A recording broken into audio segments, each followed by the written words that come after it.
Hello प्यारे बच्चों, नमस्कार। कैसे हैं आप सभी? उम्मीद है कि आप सभी बच्चे बिल्कुल अच्छे होंगे और मन लगा के पढ़ाई कर रहे होंगे। तो सबसे पहले बाबू आप लोग ये बताइए कि क्या आप सभी बच्चों के पास मेरा आवाज क्लियर जा रहा है और वीडियो की क्वालिटी कैसी है, एक बार आप लोग कंफर्म करिए ताकि आज का लेक्चर, आज का क्लास शुरू किया जाए। आज की क्लास में हम लोग क्लास 12 फिजिक्स का जो चैप्टर नंबर 11 है, जिसका नाम क्या है, विकिरण तथा द्रव्य की द्वैत प्रकृति, इसका हम लोग वन शॉट लेक्चर करने वाले हैं और वन शॉट के माध्यम से पूरा का पूरा इस चैप्टर का कॉन्सेप्ट जानेंगे। अगर आप इस पूरे चैप्टर का कॉन्सेप्ट जान लेंगे तो एग्जाम पॉइंट ऑफ व्यू से ना तो आपका ऑब्जेक्टिव छूटेगा, ना ही आपका सब्जेक्टिव छूटेगा, और इससे आपको बहुत सारे नॉलेज भी क्या होंगे, प्राप्त होंगे। तो सभी बच्चे इस सेशन को शुरू से लेकर अंत तक देखिएगा और एक बार वीडियो को शेयर जरूर करिएगा। तो सबसे पहले बाबू आप लोग ये बताइए कि आप सभी कैसे हैं, क्या आवाज आप सभी बच्चों के पास जा रहा है और वीडियो स्पष्ट है कि नहीं, फटाफट से एक बार आप लोग कमेंट करके बता दीजिए ताकि आज का वन शॉट लेक्चर पूरा किया जाए। और आपको इस क्लास में शुरू से लेके अंत तक बाबू क्लास करना होगा, तभी ये चैप्टर आपको बिल्कुल अच्छी तरीके से स्पष्ट समझ में आ जाएगा, क्योंकि इससे बहुत सारे प्रश्न आपके फाइनल बोर्ड परीक्षाओं में लगातार पूछे जा रहे हैं। तो आप लोग इस क्लास को शुरू से लेके अंत तक देखिएगा।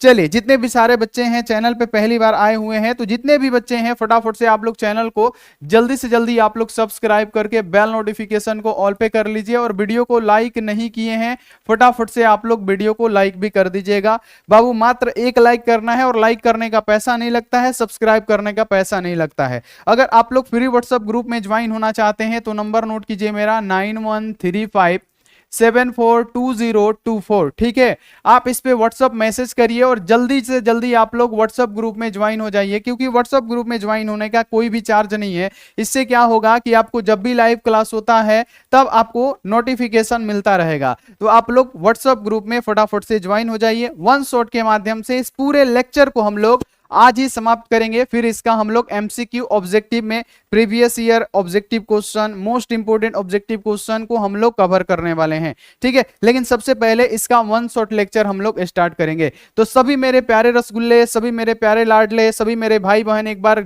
लाल दिल भेज के बोलिए कि यस गुरुजी, आप क्लास को शुरू करिए। बाकी आप सभी बच्चे बात मत करिएगा, पूरा का पूरा कॉन्सेप्ट सीखिएगा, इससे बहुत मजा आने वाला है। तो चलिए हम लोग लेक्चर को बाबू शुरू करते हैं। ठीक है, लेक्चर शुरू करेंगे। सबसे पहले बाबू यहां पे चैप्टर का नाम क्या है, चैप्टर का नाम पढ़िए कि विकिरण तथा द्रव्य की द्वैत प्रकृति। यानी बाबू यहां पे हमको पढ़ना है कि जो प्रकाश होता है ना बाबू, ये तरंगों के रूप में भी चलता है और ये कणों के रूप में भी चलता है। यानी प्रकाश के डुअल नेचर को हम लोग पढ़ने वाले हैं, प्रकाश की द्वैत प्रकृति के बारे में हम लोग पढ़ने वाले हैं। हालांकि बात करें तो सब इंसान के पास क्या होता है, डुअल नेचर होता है, दोहरा नेचर होता है। जैसे अगर हम हैं और हम टीचर है और आप स्टूडेंट हैं, तो अगर आप अपने दोस्त के साथ रहिएगा तो आपका नेचर और बिहेवियर कुछ अलग होगा। आप अपने माता पिता के साथ रहिएगा तो वहां पे आपका नेचर और बिहेवियर कुछ अलग होगा। और अगर आप टीचर के साथ रहते हैं तो उसका भी नेचर और बाबू यहाँ पे बिहेवियर अलग ही होगा। यानी हर इंसान के पास भी क्या होता है, डुअल नेचर होता है। उसी प्रकार से प्रकाश का भी क्या है, डुअल नेचर है।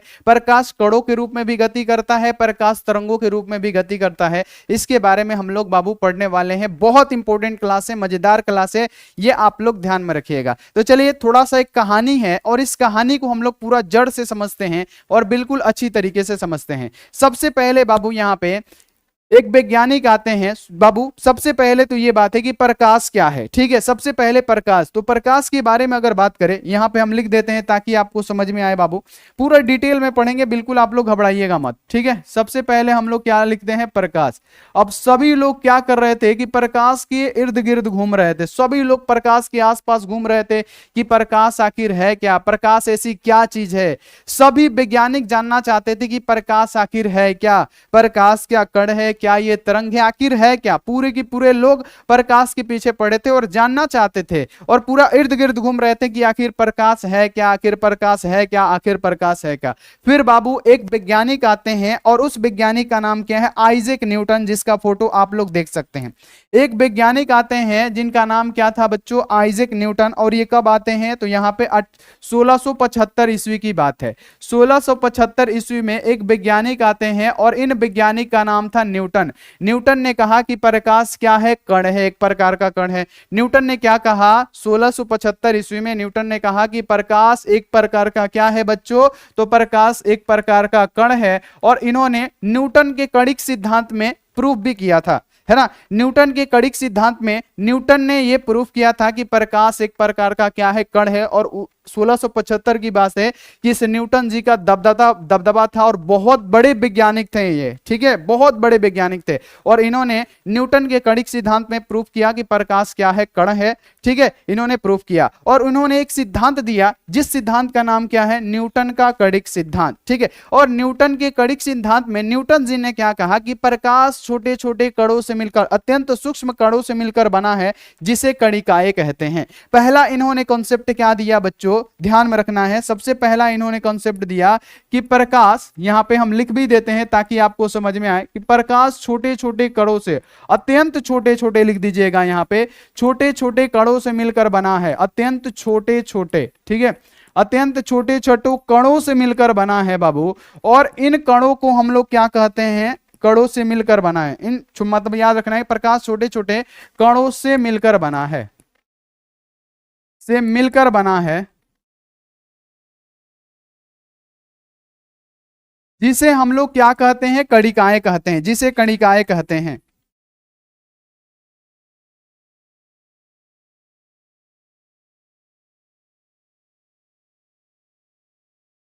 जिसे कणिकाएं कहते हैं बाबू, क्या कहते हैं, जिसे कणिकाएं कहते हैं, ठीक है। यहां पे आप लोग ध्यान में रखिएगा, ठीक। यानी यहां पे आपने क्या सुना कि सबसे पहले कि सभी वैज्ञानिक जो थे प्रकाश के इर्द गिर्द घूम रहे थे, सब लोग जानना चाहते थे कि प्रकाश आखिर है क्या। फिर 1675 में एक महान वैज्ञानिक थे जिनका नाम क्या था बाबू, आइजैक न्यूटन। और न्यूटन ने क्या कहा कि प्रकाश एक प्रकार का कण है। सभी लोग मानने लगे कि प्रकाश एक प्रकार का क्या है, कण है, ठीक है, क्योंकि उस समय के ये बहुत विद्वान आदमी थे, बहुत ज्यादा विद्वान आदमी थे। सभी लोग मानने लगे कि प्रकाश क्या है, एक प्रकार का कण है। और इसको इन्होंने कौन सी थ्योरी में, तो न्यूटन के कणिक सिद्धांत में इन्होंने क्या किया, प्रूव भी किया। और न्यूटन के कणिक सिद्धांत में इन्होंने बच्चों क्या बताया कि जो प्रकाश होता है अत्यंत छोटे छोटे कणों से मिलकर बना होता है, जिसे हम लोग क्या कहते हैं बच्चों, कणिकाएं कहते हैं। यहां तक आपको क्लियर हो गया। फिर इन्होंने क्या कहा कि ये कणिकाएं बाबू समान माध्यम में बहुत ही तीव्र वेग से क्या करती है, गति करती है, ठीक है। यहां पे आप लोग ये बात क्लियर रखिएगा। पहले बात बताइए, समझ में आ रहा है, पहले बात बताइए, समझ में आ रहा है। यानी ये जो कणिकाएं हैं समांगी माध्यम में क्या करता है, तीव्र वेग से गति करता है और सीधी रेखा में गमन करता है, इन्होंने ये कहा। और ये कणिकाएं बाबू ध्यान में रखना है कि एक माध्यम से दूसरे माध्यम में जाने पे क्या होता है, इसके वेग में परिवर्तन होता है, ये भी इन्होंने कहा।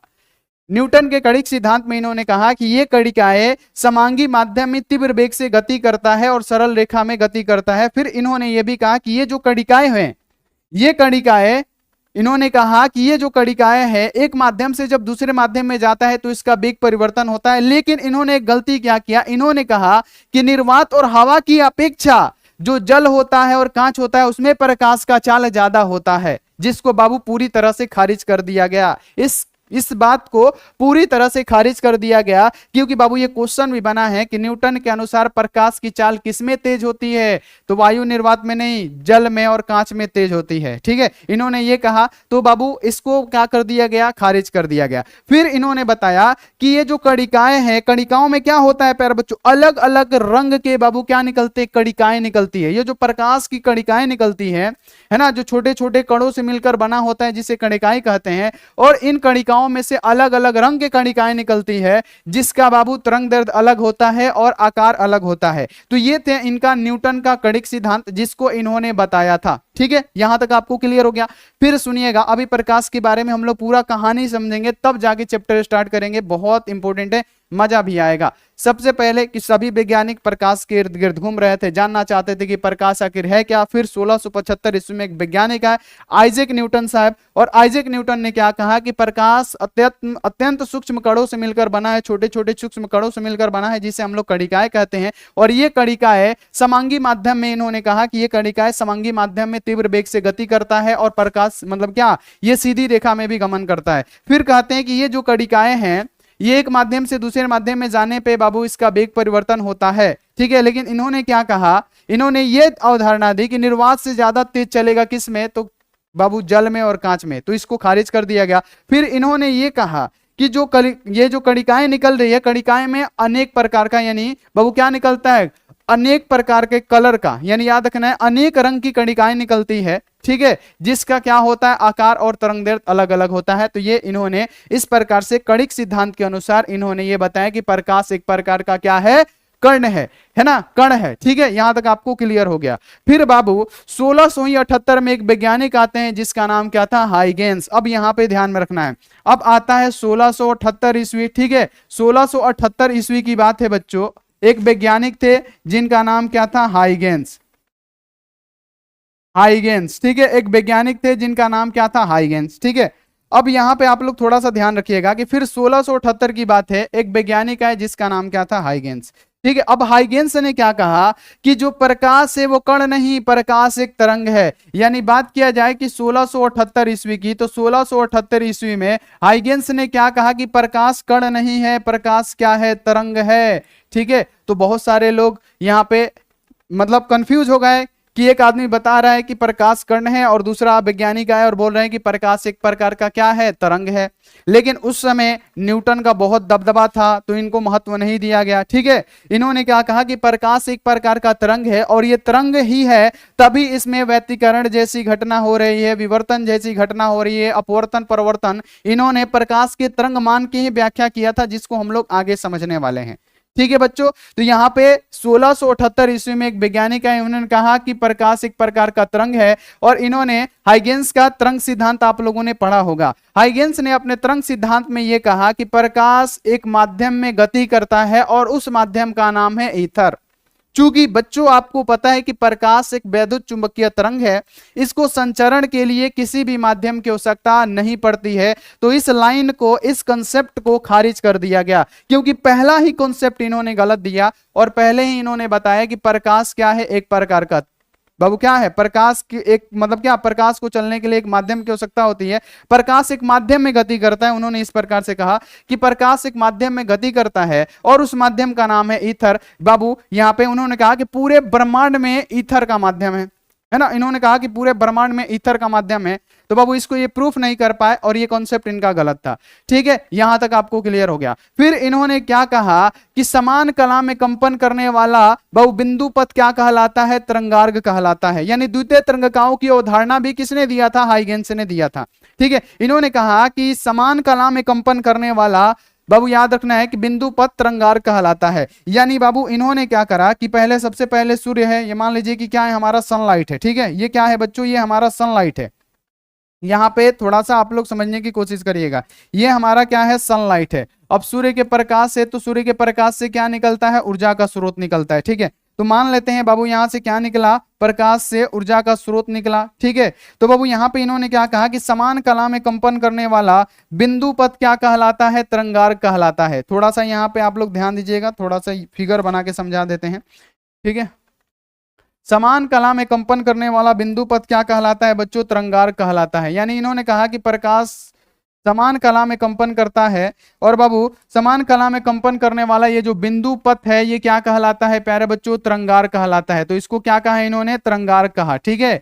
और बाबू फिर इन्होंने क्या कहा कि तरंगार्घ पे उपस्थित हर एक बिंदु, तरंगार्घ पे उपस्थित हर एक बिंदु द्वितीय स्रोत की तरह कार्य करता है और नए तरंगिकाओं को उत्पन्न करता है। जब ये समान कला में कंपन करेगा तो बाबू ये याद रखना है कि तरंगार्घ है, ये तरंगार्घ पे उपस्थित ये बिंदु पथ क्या करता है, नए स्रोत की तरह कार्य करता है और नए नए तरंगिकाओं को क्या करता है, उत्पन्न करता है। ये नए नए तरंगिकाओं को क्या करता है, उत्पन्न करता है। ये बाबू ध्यान में रखना है कि नए नए तरंगिकाओं को क्या किया, उत्पन्न करने किया।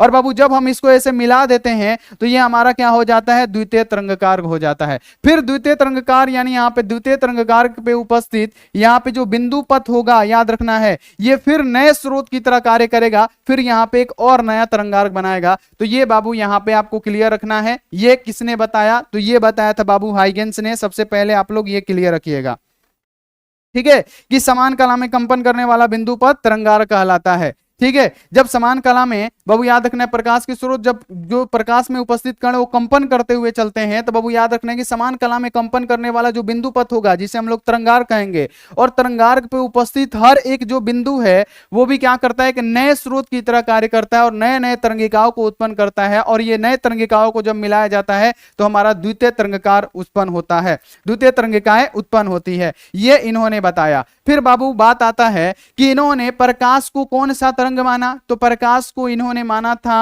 अनुदैर्ध्य तरंग। बाबू याद रखिएगा पिछले चैप्टर में हमने ये सारे कॉन्सेप्ट आपको सिखाए कि प्रकाश को इन्होंने क्या माना, अनुदैर्ध्य तरंग माना, और प्रकाश को अनुदैर्ध्य तरंग मान के इन्होंने अपवर्तन, परावर्तन, विवर्तन, व्यतिकरण की घटना का बाबू क्या किया, खोज किया। किसने, हाइगेंस ने। हाइगेंस ने प्रकाश को क्या माना बच्चों, तो आप कहिएगा अनुदैर्ध्य तरंग माना। प्रकाश को अनुदैर्ध्य तरंग मान के हाइगेंस ने प्रकाश के अपवर्तन, परिवर्तन और व्यतिकरण मतलब व्यतिकरण ध्रुवण का भी घटना हुआ, लेकिन मतलब क्या माना था, अनुदैर्ध्य मान के किया तो फेल हो गए। उसको अभी हम एक्सप्लेन कर देते हैं, समझ में आ जाएगा। यानी हाइगेंस ने प्रकाश को अनुदैर्ध्य तरंग मान के प्रकाश के बाबू याद रखना अपवर्तन, परिवर्तन, विवर्तन और व्यतिकरण की घटना का क्या किया बाबू, खोज किया। फिर इन्होंने प्रकाश को अनुदैर्ध्य तरंग मान के ही क्या करना चाहा, प्रकाश के ध्रुवण की व्याख्या करना चाहा। बाबू क्या करना चाहा, ध्रुवण की व्याख्या करना चाहा। क्या बाबू ध्यान में रखना है, ध्रुवण की व्याख्या करनी चाहिए, लेकिन उसमें क्या हो गए, ये फेल कर गए। फिर उसमें क्या किए बाबू, फेल कर गए। पहले बताइए, इतना क्लियर हो गया, बताइए। सबसे पहले फेल कर गए। इन्होंने प्रकाश को अनुप्रस्थ मतलब अनुदैर्ध्य तरंग मान के ही क्या किया बाबू, ध्रुवण की व्याख्या करना चाहे, जिसमें फेल कर गए। फिर 140 वर्ष बाद, फिर 140 वर्ष बाद एक वैज्ञानिक आए जिनका नाम था फ्रेनल, है ना, फ्रेनल। और फ्रेनल ने बाबू प्रकाश को अनुप्रस्थ तरंग माना और अनुप्रस्थ तरंग मान के ध्रुवण की घटना का खोज किया, है ना, ध्रुवण की घटना की क्या की प्यारे बच्चों, खोज की। तो यहां तक आपको क्लियर हो गया, है ना, इतना तक क्लियर हो गया कि न्यूटन साहब जब 1675 ईस्वी में तो उन्होंने कड़िक सिद्धांत दिया और प्रकाश को क्या माना, कण माना। फिर 1678 ईस्वी में हाइगेंस आया और उन्होंने खारिज किया कि प्रकाश कण नहीं है, प्रकाश क्या है, तरंग है। ठीक है, ये तरंगों के रूप में गति करता है, तभी इसमें व्यतिकरण, विवर्तन जैसी घटनाएं पॉसिबल है, ध्रुवण जैसी घटनाएं पॉसिबल है। ठीक है, फिर इन्होंने प्रकाश को अनुदैर्ध्य तरंग मान के इन्होंने बाबू अपवर्तन, परिवर्तन और बाबू व्यतिकरण, विवर्तन की घटना की आविष्कार की खोज किया। लेकिन जब प्रकाश के ध्रुवण की घटना की खोज इन्होंने क्या मान के किया, अनुदैर्ध्य तरंग मान के किया, तो वो बाबू पूरा का पूरा फेल कर गए। फिर आते हैं 140 वर्ष बाद एक वैज्ञानिक फ्रेनल, और फ्रेनल ने प्रकाश को क्या माना, अनुप्रस्थ तरंग माना और ध्रुवण की घटना की खोज की। ठीक है, इतना क्लियर होगा।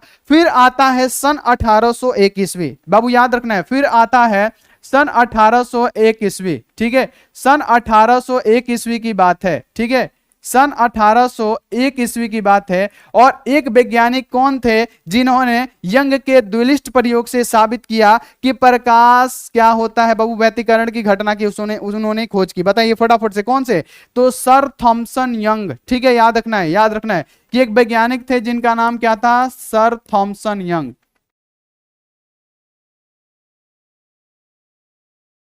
ठीक है, सर थॉमसन यंग ने यंग के द्विलिष्ट प्रयोग, ये तो न्यूटन साहब आ गए बाबू, यहाँ पे इसको हटा देते हैं, यहाँ पे ही हम बता देते हैं। चलिए यहाँ पे आते हैं बाबू कौन, तो यहाँ पे ध्यान में रखना है कि 1801 ईस्वी में एक वैज्ञानिक आते हैं जिनका नाम क्या होता है, सर थॉमसन यंग। ठीक है, सर थॉमसन यंग, है ना। और इन्होंने बाबू यहाँ पे ध्यान में रखना है कि इन्होंने बाबू एगो प्रयोग किया जिसे कहते हैं यंग के द्विलिष्ट प्रयोग, और उसी से व्यतिकरण की घटना की खोज हुई, और उसी में पता चला कि प्रकाश क्या है, तरंग है। उसमें भी यही कंसेप्ट पता चला कि प्रकाश क्या है, तरंग है। यानी वैज्ञानिकों में यह मतभेद रहा 19वीं शताब्दी में, कि वैज्ञानिकों के मन में मतभेद रहा। बहुत सारे वैज्ञानिक आके ये बोले कि प्रकाश कण है, बहुत सारे वैज्ञानिक है ये बोले कि प्रकाश तरंग है, सबने अपना अपना सिद्धांत दिया। फिर बाबू एक महान वैज्ञानिक का जन्म होता है, बहुत ज्यादा महान, एकदम महान वैज्ञानिक का, और उस महान वैज्ञानिक का नाम क्या था प्यारे बच्चों, आइजैक न्यूटन नहीं, हाइगेंस, जिन्होंने प्यारे बच्चों मॉडर्न फिजिक्स को जन्म दिया और बहुत सारी चीजें उन्होंने हम लोगों को सिखाई। और उनका जन्म कब हुआ, 1879 में उनका जन्म हुआ। फिर एक वैज्ञानिक आते हैं जिनका नाम क्या होता है प्यारे बच्चों, हाइगेंस। और हाइगेंस बाबू ध्यान में रखना है कि ये जो हाइगेंस थे, सर यहाँ पे ये कौन थे, यहाँ पे एक मिनट, इनका नाम क्या है बाबू, यहां पे याद रखना है कि इनका नाम था आइंस्टीन, सॉरी आइंस्टीन। ये कौन से हैं, आइंस्टीन। फिर एक महान वैज्ञानिक का जन्म हुआ जिनका नाम क्या था, आइंस्टीन। आइंस्टीन का जन्म कब हुआ प्यारे बच्चों, तो आइंस्टीन का जन्म हुआ था कब, तो ध्यान में रखना है कि 1879 ईस्वी में जन्म हुआ।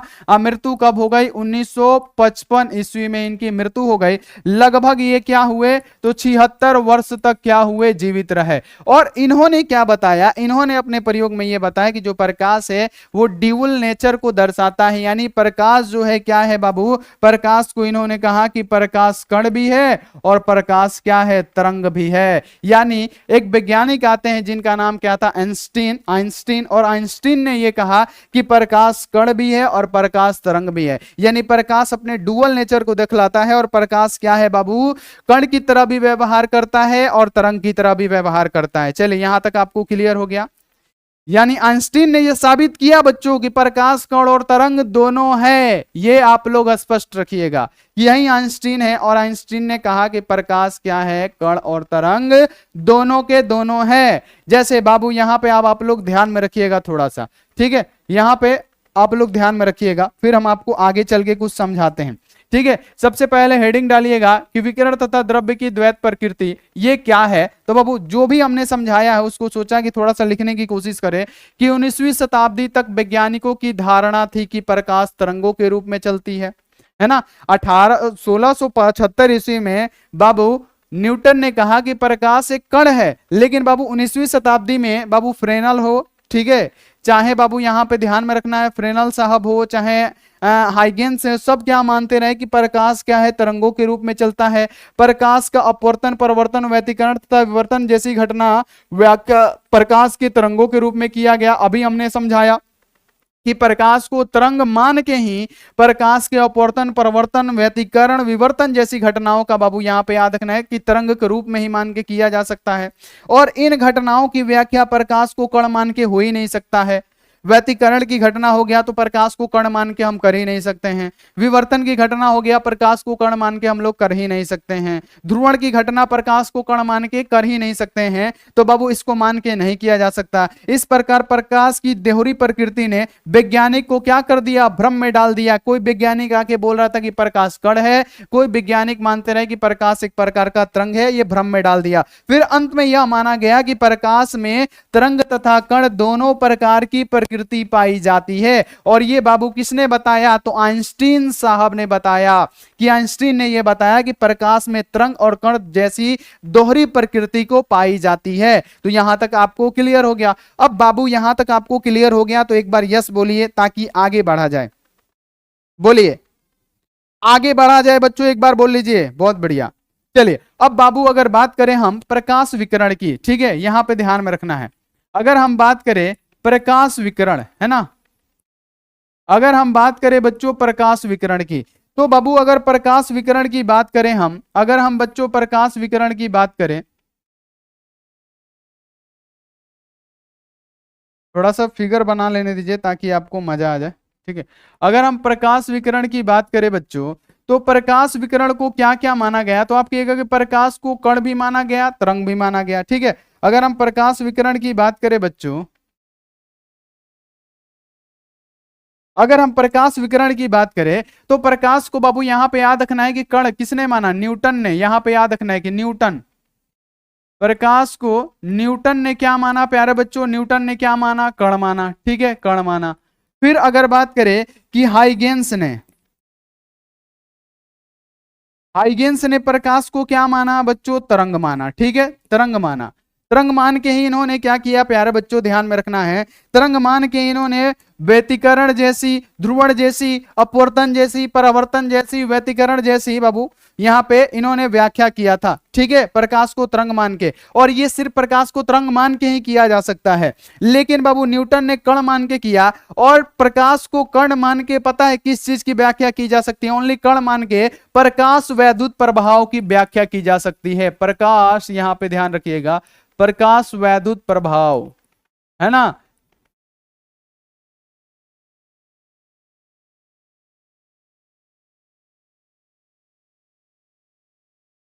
अब सुनिए यहाँ पे बाबू, जो प्रकाश विकिरण है आप पे ध्यान रखना है कि बाबू न्यूटन ने क्या माना, कण, और बाबू हाइगेंस ने क्या माना, तरंग माना। तो बाबू तरंग मान के क्या किया जा सकता है, परिवर्तन, अपवर्तन, व्यतिकरण, है ना, ध्रुवण जैसी घटना को बाबू यहाँ पे क्या किया जा सकता है, प्रकाश को तरंग मान के ही किया जा सकता है, बाबू ध्यान में रखना है। लेकिन कण मान के क्या मतलब कण मान के क्या, किस चीज की व्याख्या, ओनली कण मान के प्रकाश वैद्युत प्रभाव की व्याख्या की जा सकती है। तो इसी पे न्यूटन मतलब जो हमारे हाइगेंस मतलब याद रखना है कि जो हमारे आइंस्टीन है उन्होंने यही कहा कि प्रकाश हमारा क्या है, कण भी है और तरंग भी है ना, क्योंकि कण मान के हम लोग सिर्फ और सिर्फ कण मान के प्रकाश वैद्युत प्रभाव की व्याख्या करते हैं, और इसमें हम लोग को प्रकाश वैद्युत प्रभाव ही पढ़ना है। पहला का जो एनसीईआरटी था उसमें बाबू विकिरण तथा द्रव्य की द्वैत प्रकृति की जगह पे लिखा रहता था प्रकाश वैद्युत प्रभाव, ठीक है। तो हम लोग पढ़ेंगे प्रकाश वैद्युत प्रभाव के बारे में। सबसे पहले उससे पढ़ लेते हैं इलेक्ट्रॉन उत्सर्जन। पहले ये कहानी आपको समझ में आ गई कि नहीं, ठीक है। फिर से एक बार शॉर्ट तरीके से बताना चाहेंगे, आप लोग सुनना चाहेंगे बच्चों, हम एक बार शॉर्ट तरीके से ये बताना चाहेंगे बब्बू कि सबसे पहले कि प्रकाश के इर्द गिर्द सभी लोग घूम रहे थे कि प्रकाश आखिर है का, आखिर प्रकाश कौन सी चीज है, ठीक है। फिर 1675 में न्यूटन साहब आते हैं और कहते हैं कि प्रकाश एक प्रकार का कण है, उन्होंने न्यूटन के कणिक सिद्धांत में प्रूफ किया, ठीक है। फिर 1678 ईस्वी में वैज्ञानिक है हाइगेंस, उन्होंने कहा कि प्रकाश कण नहीं है, प्रकाश तो तरंग है, प्रकाश तरंग है तभी इसमें परिवर्तन, अपवर्तन, ध्रुवण और व्यतिकरण जैसी घटनाएं संभव है, ठीक है, उन्होंने सही किया।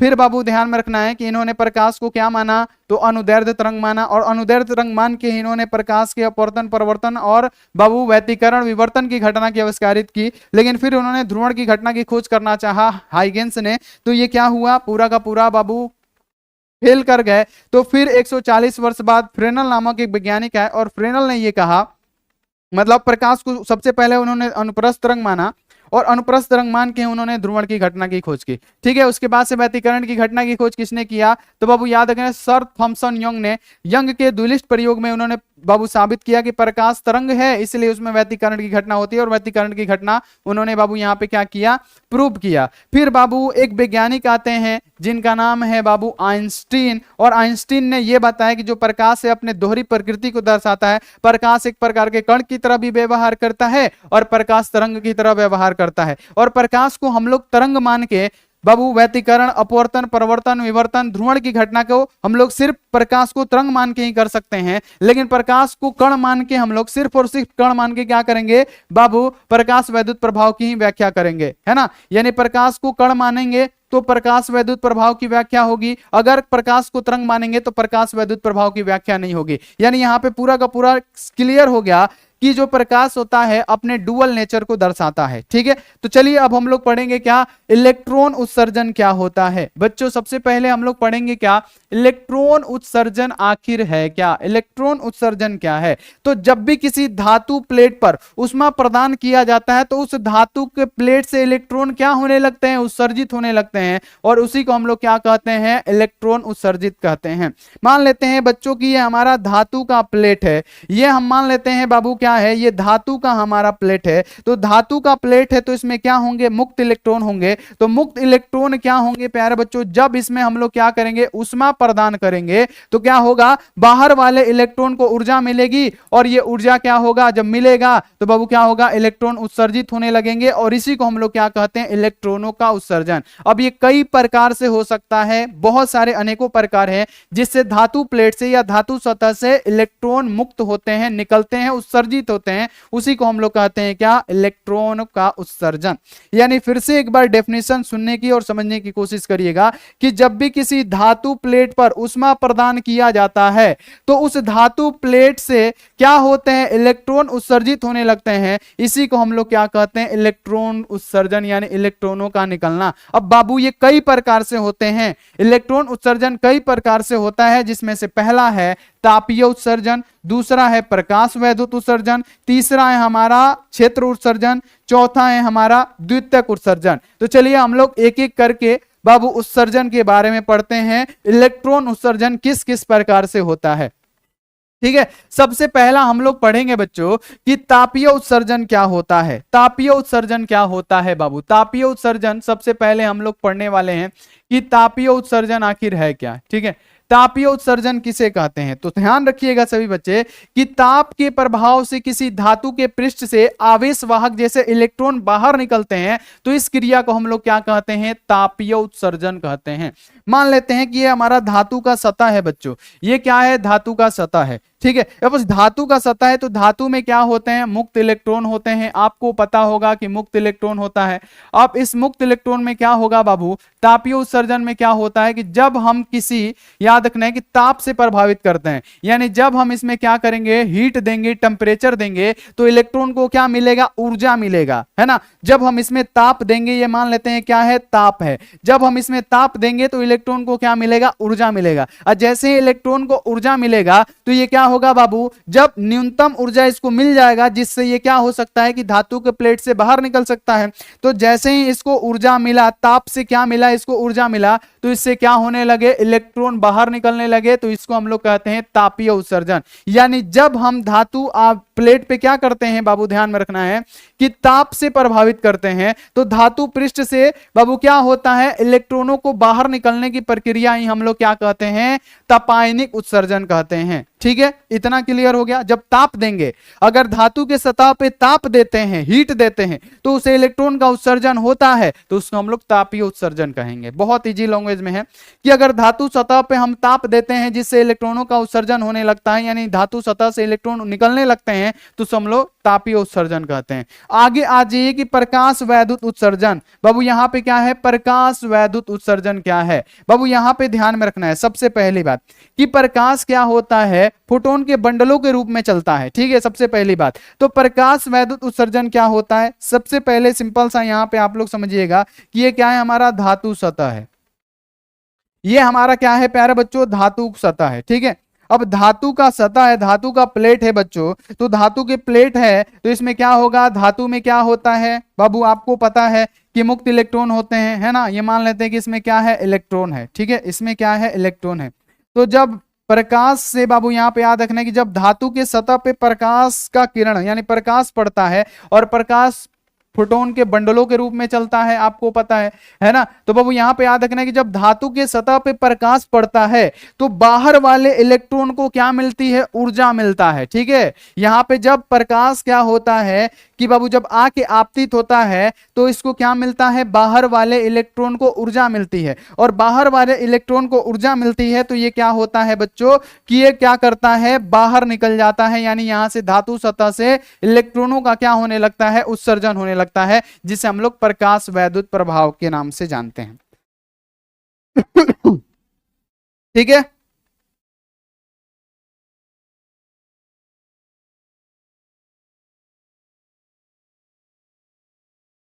ठीक है, ठीक है, क्लियर हो गया। यानी बाबू यहां पे अगर प्रकाश वैद्युत प्रभाव की बात करें, प्रकाश वैद्युत उत्सर्जन की बात करें, तो धातु सतह पे इलेक्ट्रॉन, मतलब याद रखना है धातु के सतह पे जब प्रकाश की किरणें पड़ती है और प्रकाश की बाबू याद रखना है प्रकाश ऊर्जा के बंडलों के रूप में चलता है, जिसकी ऊर्जा इक्वल टू क्या होता है? h होता है। तो जब ये इलेक्ट्रॉनों पे आपतित होती है तो अपना ऊर्जा इसको देता है, और इलेक्ट्रॉन को जब उतना ऊर्जा मिल जाता है तो ये धातु की सतह से क्या होता है? निकल जाता है, और इसी को हम लोग क्या कहते हैं बच्चों? प्रकाश वैद्युत उत्सर्जन कहते हैं। यानी अगर बात करें कि जब उचित आवृत्ति की प्रकाश धातु के पृष्ठ पर आपतित होती है तब धातु से मुक्त इलेक्ट्रॉन आपतित प्रकाश की ऊर्जा को अवशोषित करके, यानी हमने आपको बताया कि प्रकाश फोटोन के बंडलों के रूप में चलता है जिसकी ऊर्जा h होती है, तो इसकी ऊर्जा को इलेक्ट्रॉन क्या करता है? अवशोषित कर लेता है, और जब उसको उतना ऊर्जा मिल जाएगा जिससे वो धातु सतह से बाहर निकल जाएगा तो ये क्या होने लगता है कि इलेक्ट्रॉन इससे बाहर निकलने लगते हैं, और इसी क्रिया को हम लोग क्या कहते हैं? बहुप्रकाश वैद्युत प्रभाव भी कहा जाता है, चाहे प्रकाश वैद्युत उत्सर्जन के नाम से भी जानते हैं। ठीक है, दूगो हो गया। अब तीसरा है क्षेत्र उत्सर्जन क्या है बच्चों? अब पढ़ेंगे हम लोग क्षेत्र उत्सर्जन क्या है। सबसे पहले कि जब किसी धातु की सतह पर बहुत प्रबल वैद्युत क्षेत्र हो, सिंपल सा ध्यान में रखिएगा। क्षेत्र उत्सर्जन क्या होता है बाबू? सबसे पहले यहां पे क्या मान लेते हैं कि दूगो प्लेट है ना, आवेशित प्लेट है। एक पे क्या है बच्चों? प्लस चार्ज है, एक पे माइनस चार्ज है। क्षेत्र उत्सर्जन की बात किया जा रहा है, एक पे प्लस चार्ज है, ये धातु प्लेट पे प्लस चार्ज है। ठीक है, एक पे क्या है बच्चों? माइनस चार्ज है। ठीक है, एक पे क्या है? माइनस चार्ज है। अब इसके पीछे हम लोग क्या रख देते हैं, धातु का प्लेट रख देते हैं, धातु पृष्ठ है ना, धातु का प्लेट रखते हैं। क्या रखते हैं बच्चों, धातु का प्लेट रखते हैं। इस पे हम लोग क्या रखते हैं बच्चों, धातु का प्लेट रखते हैं।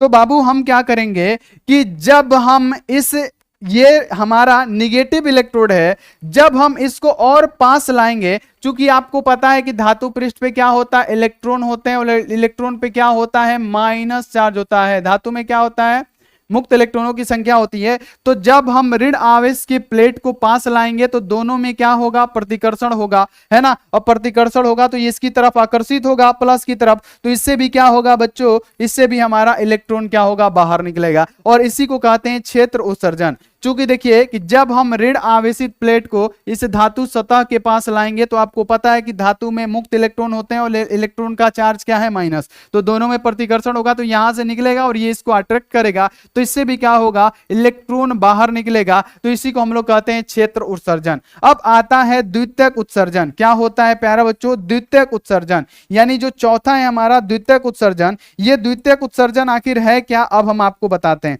मान लेते हैं बच्चों ये हमारा धातु का सतह है, धातु का प्लेट है, ठीक है। इसमें क्या है, मुक्त इलेक्ट्रॉन है बच्चों, है ना, मुक्त इलेक्ट्रॉन है, ठीक है, मुक्त इलेक्ट्रॉन है। अब हम इसमें क्या करते हैं, इलेक्ट्रॉन की बमबारी करते हैं, है ना। यानी द्वितीय उत्सर्जन आवेशित कणों के एक पुंज द्वारा क्या करते हैं, बमबारी किया जाता है, जिसे ठोस इलेक्ट्रॉन से निष्कासन की एक विधि कहलाती है। यानी हम इस पे क्या करते हैं कि इलेक्ट्रॉन पे माइनस चार्ज, और इस पे क्या करते हैं, इलेक्ट्रॉन भेजते हैं। यानी इस पे क्या करेंगे, इलेक्ट्रॉन की बमबारी करेंगे। तो बाबू क्या होगा, इलेक्ट्रॉन इलेक्ट्रॉन में क्या होगा, प्रतिकर्षण होगा, जिससे क्या होगा, इलेक्ट्रॉन धातु सतह से बाहर निकलेगा। और इसे हम लोग क्या कहते हैं प्यारे बच्चों, तो द्वितीयक उत्सर्जन के नाम से भी हम लोग जानते हैं। यानी क्या करते हैं, इसमें इलेक्ट्रॉनों की बमबारी करते हैं, इलेक्ट्रॉन धड़ाधड़ इसमें फेंकते हैं। तो माइनस माइनस चार्ज होने के कारण, प्रतिकर्षण होने के कारण क्या होता है बच्चों, इससे इलेक्ट्रॉन बाहर निकलता है, जिसे हम लोग द्वितीय उत्सर्जन के नाम से जानते हैं। यानी यहां पे हमने उत्सर्जन पढ़ लिया, इलेक्ट्रॉनों का उत्सर्जन। और इलेक्ट्रॉनों को उत्सर्जन में हमने पढ़ा कि तापायनिक उत्सर्जन,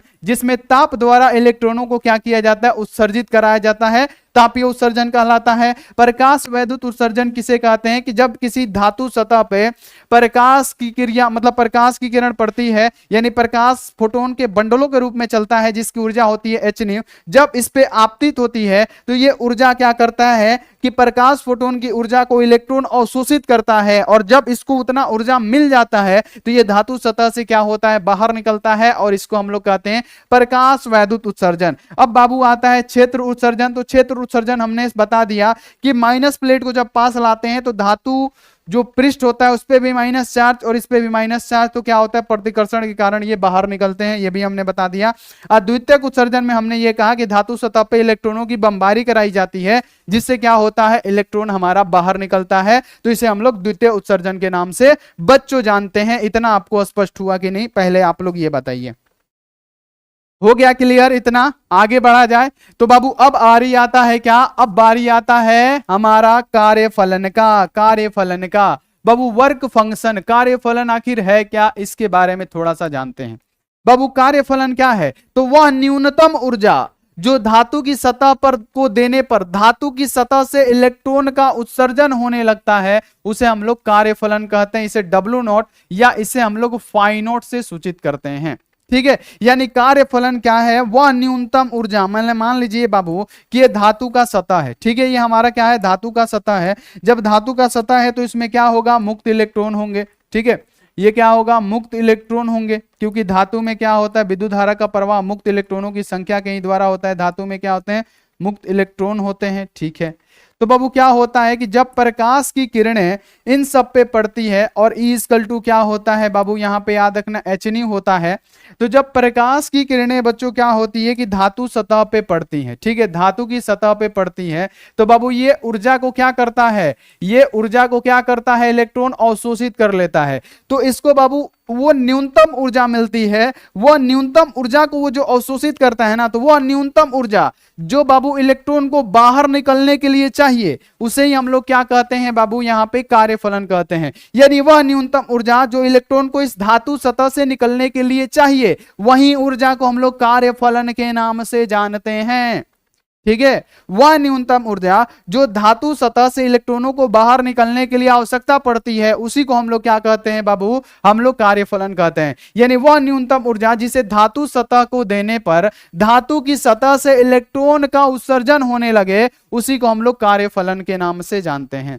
यानी वह न्यूनतम ऊर्जा जिससे क्या हो, वह न्यूनतम ऊर्जा जिसको देने पे क्या हो कि धातु सतह से क्या हो बाबू, धातु पृष्ठ से इलेक्ट्रॉन उत्सर्जित होने लगे। अब ऐसे रहेगा, सिर्फ हमारा धातु प्लेट है, धातु का सतह है, धातु का प्लेट है, तो उससे तो कुछ भी जब नहीं करेंगे तो हमारा इलेक्ट्रॉन उत्सर्जित नहीं होगा। लेकिन जब हम इस पे प्रकाश देंगे तो प्रकाश की जो ऊर्जा होगा उसको इलेक्ट्रॉन अवशोषित करेगा अपने अंदर, तो उसको उतना ऊर्जा जब मिल जाएगा तो वह न्यूनतम ऊर्जा जिसको अवशोषित करने के बाद इस धातु पृष्ठ से इलेक्ट्रॉन निकल जाए, वह न्यूनतम ऊर्जा जिसको अवशोषित करने के लिए बाबू जो न्यूनतम ऊर्जा की आवश्यकता होती है जिससे पृष्ठ से इलेक्ट्रॉन बाहर निकले, उसी को हम लोग क्या कहते हैं, कार्यफलन कहते हैं। और कार्यफलन को हम लोग फाई नोट से सूचित करते हैं। फाई नोट इक्वल टू क्या होता है, H new note mu naught होता है, न्यू नोट आपको ध्यान में रखना है ना। इसका मात्रक क्या होता है, इलेक्ट्रॉन वोल्ट होता है, जहां पे एच क्या होता है, प्लांक स्थिरांक होता है।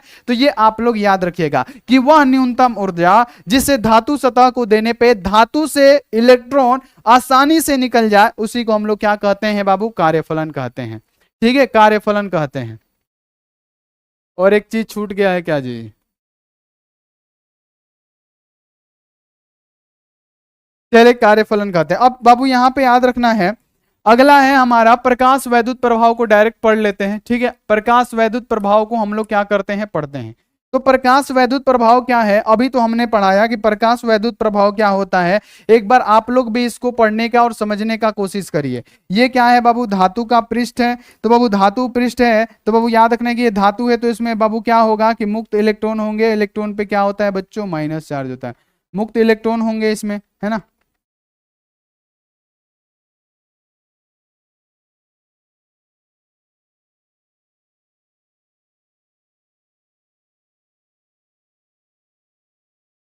चलिए, तो बाबू यहां पे याद रखना है कि जब धातु के पृष्ठ पर क्या होता है, प्रकाश की किरणें गिरती है, आपतित होती है। और बाबू हमने आपको अभी जस्ट बताया ये प्रकाश की किरणें क्या हो गई, धातु की पृष्ठ पे आपतित हो रही है। ये प्रकाश की किरणें आ रही है और धातु के पृष्ठ पे क्या हो रही है, आपतित हो रही है। यानी बाबू प्रकाश जो हमारा होता है फोटोन के बंडलों के रूप में चलता है, जिसे हम लोग क्या कहते हैं, इक्वल टू क्या कहा जाता है, प्रकाश ऊर्जा को इक्वल टू एच न्यू कहा जाता है। तो जब प्रकाश की किरणें धातु की सतह पे गिरती है तो बाहर वाले इलेक्ट्रॉन को क्या मिलता है, ऊर्जा मिलता है। इस ऊर्जा को, प्रकाश ऊर्जा को ये इलेक्ट्रॉन क्या करता है, अवशोषित कर लेता है। और जब अवशोषित कर लेगा तो बाबू क्या होगा, इस सतह से इलेक्ट्रॉन क्या होंगे, बाहर निकलने लगेंगे। और इस सतह से इलेक्ट्रॉन बाहर निकलने लगेंगे और इसी को क्या कहा जाता है, प्रकाश वैद्युत प्रभाव कहा जाता है। सिंपल सी बात है। यानी जब उच्च आवृत्ति की प्रकाश धातु के पृष्ठ पर क्या होता है, जब उच्च आवृत्ति की प्रकाश धातु के पृष्ठ पर आपतित होता है तो धातु क्या होता है, तब धातु से इलेक्ट्रॉन आपतित प्रकाश की ऊर्जा को अवशोषित करता है। यानी जब पृष्ठ पे, धातु के पृष्ठ पर आपतित प्रकाश की आवृत्ति, उचित आपतित प्रकाश की आवृत्ति जब क्या होती है, आपतित होती है, तो इसकी जो ऊर्जा होता है उसको इलेक्ट्रॉन क्या करता है, ग्रहण करता है, अवशोषित करना है। और अवशोषित करने के बाद से जब इसको उतना न्यूनतम ऊर्जा मिल जाता है तो ये प्यारे बच्चों क्या होता है कि धातु पृष्ठ से निकलने लगता है। और इसी निकलने की प्रक्रिया को हम लोग क्या कहते हैं, प्रकाश वैद्युत प्रभाव कहते हैं। ये आपको क्लियर हुआ कि नहीं, एक बार बता दीजिए कि प्रकाश फोटोन के बंडलों के रूप में चलता है जिसकी ऊर्जा एच न्यू होती है। और जब ये धातु के पृष्ठ पर आपतित होती है तो उसी ऊर्जा को ये इलेक्ट्रॉन ग्रहण करता है। और जब ग्रहण करता है तो इसकी उतनी ऊर्जाएं मिल जाती है जिससे ये धातु पृष्ठ से निकल सकता है। तो जैसे ही इस ऊर्जा को ये इलेक्ट्रॉन ग्रहण करता है और क्या करता है, ग्रहण करके बाहर निकल जाता है, जिसे हम लोग प्रकाश वैद्युत प्रभाव के नाम से जानते हैं। ये आपको क्लियर याद रखना है मेरे बच्चों। देहली आवृत्ति एक छूटा हुआ है जिसको आप लोग पढ़ लीजिए। ठीक है, देहली आवृत्ति क्या होता है कि वह आवृत्ति, वह न्यूनतम आवृत्ति है ना, वह न्यूनतम आवृत्ति जो बाबू याद रखना है कि इलेक्ट्रॉनों पे पड़ने पे क्या होता है कि इलेक्ट्रॉन बाहर निकलते हैं, उसको हम लोग क्या कहते हैं प्यारे बच्चों, देहली आवृत्ति कहते हैं। ठीक है, तो ये भी आप लोग याद रखिएगा, स्पष्ट रखिएगा। ठीक है। अब बाबू प्रकाश वैद्युत प्रभाव है, इसको बाबू यहाँ पे किस प्रकार से व्याख्या किया गया इसके बारे में थोड़ा सा हम लोग जानते हैं। बाकी दिल्ली आवृत्ति को हम लोग पढ़ेंगे, आप लोग बिल्कुल टेंशन मत लीजिए। ठीक है, सबसे पहले हम लोग क्या पढ़ेंगे बच्चों, प्रकाश वैद्युत प्रभाव तो हमने पढ़ लिया। अब बाबू यहाँ पे इसके प्रयोग को थोड़ा सा देख लेते हैं कि किस प्रकार से बाबू इलेक्ट्रॉनों का उत्सर्जन होता है और परिपथ में धारा प्रवाहित होता है। सबसे पहले ये काम किए थे कौन, जे थॉमसन साहब। और ये जे थॉमसन साहब कब किए थे बच्चों, तो ये बाबू 1898 ईस्वी में यहाँ पे किए थे। ठीक है, यानी जे थॉमसन द्वारा 1898 ईस्वी में जाना गया कि जब प्रकाश धातु की सतह पर पड़ती है तो उस सतह से इलेक्ट्रॉन क्या होता है, उत्सर्जित होता है। यह बात डिनोट करिए, नॉलेज के लिए बहुत इंपॉर्टेंट है कि जे थॉमसन द्वारा 1898 ईस्वी में यह जाना गया कि जब प्रकाश धातु के सतह पे पड़ती है, जब प्रकाश धातु के सतह पे पड़ती है तो उस सतह से इलेक्ट्रॉन उत्सर्जित होता है, जिसे प्रकाश वैद्युत प्रभाव कहते हैं। यह 1898 ईस्वी में सिर्फ जाना गया। लेकिन बाबू लोनार्ड नामक एक वैज्ञानिक थे, उन्होंने 1900 में ईस्वी में क्या किया, एक प्रयोग किया। और यह प्रयोग क्या है अब यहां पे सुनिएगा। सबसे पहले इन्होंने क्या लिया प्यारे बच्चों, दो प्लेट ली, एक लिया कैथोड, एक लिया यहां पे कैथोड, एक लिया एनोड। यानी एक प्लेट लिए जिसमें क्या था, माइनस था, और एक प्लेट लिया इन्होंने प्लस वाला। ठीक है, यहां पे ध्यान रखना है, प्लस वाला प्लेट लिया। ठीक है, फिर इसको बैटरी की सहायता से जोड़ दिए, माइनस टर्मिनल प्लस टर्मिनल, और यहां पे इन्होंने गैल्वेनोमीटर लगा दिया। और गैल्वेनोमीटर ना लगे तो आप लोग क्या करिएगा, बल्ब लगा दीजिएगा। इसका फिगर बनाने में थोड़ा सा हमको समय लगता, नहीं तो हम इसलिए फिगर मतलब यहां पे लगा दिए ताकि ज्यादा समय ना लगे। ठीक है, सबसे पहले इन्होंने क्या लिया बाबू, ध्यान में रखना है कि सबसे पहले इन्होंने दो लिया, एक कैथोड लिया एक एनोड लिया, दो मतलब क्या लिया, प्लेट लिया। ठीक है, और बाबू धातु का प्लेट लिया। ठीक है, कौन सा, धातु का प्लेट लिया। ठीक है, अब प्लेट लिया तो प्यारे बच्चों क्या किया, सबसे पहले इस प्लेट को इन्होंने बाबू बैटरी से जोड़ा। ठीक है, माइनस टर्मिनल और प्लस टर्मिनल से इन्होंने जोड़ दिया, और एक गैल्वेनोमीटर लगा दिया। यहां पे आप बल्ब भी लगा सकते हैं, ये धारा मापा जाता है, बल्ब भी लगाएंगे तो उसमें विक्षेप होगा। ठीक है, और उसके बाद से इन्होंने क्या किया कि सूर्य से आने वाली प्रकाश किरणों को क्या किया कि माइनस इलेक्ट्रोड पे यानी माइनस वाले प्लेट पे क्या किया, आपतित कराया, है ना। वहीं इस पाराबैंगनी किरण को क्या किए, धन आवेश पे कराते ना, तो क्या होता, ये अवशोषित कर लेता और कुछ भी फर्क नहीं पड़ता। तो बाबू ये पाराबैंगनी सूर्य से निकलने वाली जो पाराबैंगनी किरणें है ना, इसको क्या किया गया, इस माइनस वाले प्लेट पे आपतित कराया गया। चूंकि अभी हमने आपको बताया कि धातु के सतह पे जब बाबू प्रकाश की किरणें पड़ती है तो क्या करता है, उसकी ऊर्जा को इलेक्ट्रॉन अवशोषित करता है और उससे बाहर निकलने लगता है। तो जब पराबैंगनी किरणें जब पड़ी बाबू धातु की पृष्ठ पे, तो इससे क्या हुआ, इलेक्ट्रॉनों का उत्सर्जन होने लगा। तो जब इलेक्ट्रॉन उत्सर्जन होने लगे तो ये धन आवेश की तरफ बढ़ने लगे, क्योंकि प्लस माइनस पे क्या होता है बाबू, ध्यान में रखना, आकर्षण होता है।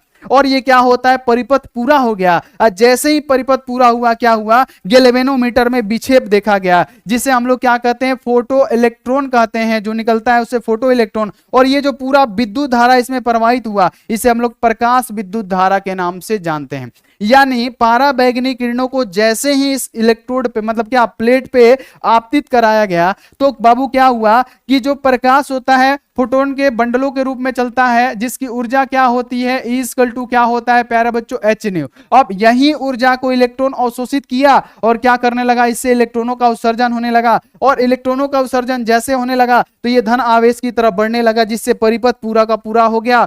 और पूरा होने के कारण क्या हुआ कि इसमें एक विद्युत धारा प्रवाहित होने लगी, जिससे गैल्वेनोमीटर में विक्षेप देखा गया। अगर यहाँ पे बल्ब होता तो ये बल्ब जलने लगता, और इस धारा को नाम दिया गया, ये जो धारा उत्पन्न हुआ इस धारा को नाम दिया गया प्रकाश विद्युत धारा। इस धारा को क्या नाम दिया गया बच्चों, प्रकाश विद्युत धारा। तो ये आपको क्लियर हुआ कि नहीं, यही है प्रयोग कि सबसे पहले इन्होंने क्या किया कि दो प्लेट लिया, ठीक है, ध्यान में रखना है, इन्होंने क्या किया, दो प्लेट लिया, ठीक है, एक प्लेट लिया माइनस वाला, ठीक है, यहां पे हम ऐसे बना देते हैं, एक प्लेट लिया माइनस वाला, एक प्लेट लिया इन्होंने प्लस वाला, ठीक है। फिर इन्होंने क्या किया कि इसको बाबू बैटरी से जोड़ा, देखिएगा यहाँ पे minus terminal plus terminal minus plus, फिर इसको यहाँ पे जोड़ दिया। फिर मान लेते हैं कि यहाँ पे हम क्या लगा देते हैं, बल्ब लगा देते हैं, ठीक है। सबसे पहले हम यहाँ पे क्या लगा देते हैं, बल्ब लगा देते हैं, ठीक है। ये हमारा माइनस और ये हमारा प्लस। फिर क्या किया गया, सूर्य से आने वाली जो यहाँ पे पराबैंगनी किरणें हैं उसको डायरेक्ट बाबू किस पे आपतित कराया गया, माइनस वाला पे। ठीक है, तो जब माइनस वाला पे आपतित कराया गया तो इससे क्या हुआ, इलेक्ट्रॉन उत्सर्जित हुआ और ये इलेक्ट्रॉन किसकी तरफ बढ़ने लगा बाबू, प्लस की तरफ बढ़ने लगा। और बाबू क्या हुआ, जिससे पूरा परिपथ क्या हुआ बाबू, चालू हो गया, जिससे क्या हुआ, एक धारा बहने लगी और इस धारा बहने के कारण क्या हुआ, ये बल्ब जलने लगा। इस धारा को हम लोग क्या कहते हैं, प्रकाश विद्युत धारा कहते हैं, है ना। और जो इलेक्ट्रॉन उत्सर्जित हो रहा है उसे कहते हैं फोटो इलेक्ट्रॉन। जो हमारे धातु के पृष्ठ पे इलेक्ट्रॉन पड़ रहा है उससे जो हमारा इलेक्ट्रॉन उत्सर्जित हो रहा है उसे हम लोग कहते हैं फोटो इलेक्ट्रॉन। तो यहां पे आपको ये प्रयोग समझ में आ गया। यानी जे थॉमसन ने 1898 ईस्वी में ये बता दिया कि प्रकाश मतलब याद रखना है, धातु की सतह पे पड़ती है तो धातु की सतह से क्या होता है, इलेक्ट्रॉन उत्सर्जित होने लगता है। लेकिन लोनार्ड नामक वैज्ञानिक ने 1900 ईस्वी में इन्होंने क्या किया, ये प्रयोग किया और करके बताया था। तो यहां तक आपको ये स्पष्ट हो गया, ये प्रयोग आपको समझ में आ गया कि नहीं। ठीक है, बताइए फटाफट से। चलिए अब आगे इसका थोड़ा सा जो चीजें हमने एक्सप्लेन की उसको लिख भी देते हैं ताकि दिक्कत ना हो। कि लोनार्ड द्वारा 1900 ईस्वी में कहा गया कि जब पराबैंगनी किरणें ऋण आवेशित प्लेट पे पड़ती है, धन आवेशित पे नहीं, धन आवेशित पे पड़ेगी तो कुछ नहीं होगा। जब ऋण आवेशित पे पड़ती है कौन, तो पराबैंगनी किरणें, तो प्लेटों से उत्सर्जित इलेक्ट्रॉन धनात्मक प्लेट द्वारा आकर्षित हो जाता है। जब इस पे पराबैंगनी किरण पड़ी, इससे इलेक्ट्रॉन का उत्सर्जन हुआ तो ये इलेक्ट्रॉन धन आवेश की तरफ आकर्षित हो गया। क्योंकि बाबू धन आवेश ऋण आवेश में आकर्षण होता है, तो क्या होने लगा बाबू, आकर्षित हो गया। फलस्वरूप परिपथ पूरा हो जाता है। यानी परिपथ पूरा हो जाता है जिससे क्या होता है प्यारे बच्चों, इलेक्ट्रॉन प्रवाहित होती है ना। परिपथ पूरा हो जाता है जिससे इलेक्ट्रॉन प्रवाहित होती है।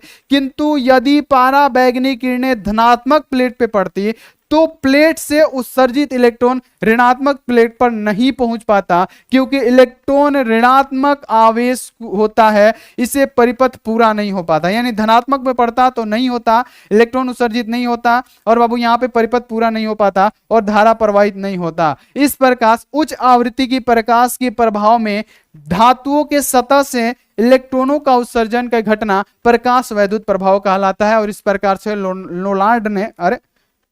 लेनार्ड ने बाबू क्या किया, प्रूफ किया, है ना। यहां तक आपको क्लियर हो गया, है ना, यहां तक क्लियर हो गया। अब बाबू यहां पे प्रकाश वैद्युत प्रभाव की जो व्याख्या है बाबू, इसका थोड़ा सा हम लोग नियम देख लेते हैं कि इसका नियम क्या क्या है। नियम पे एक बार आप लोग ध्यान दीजिएगा।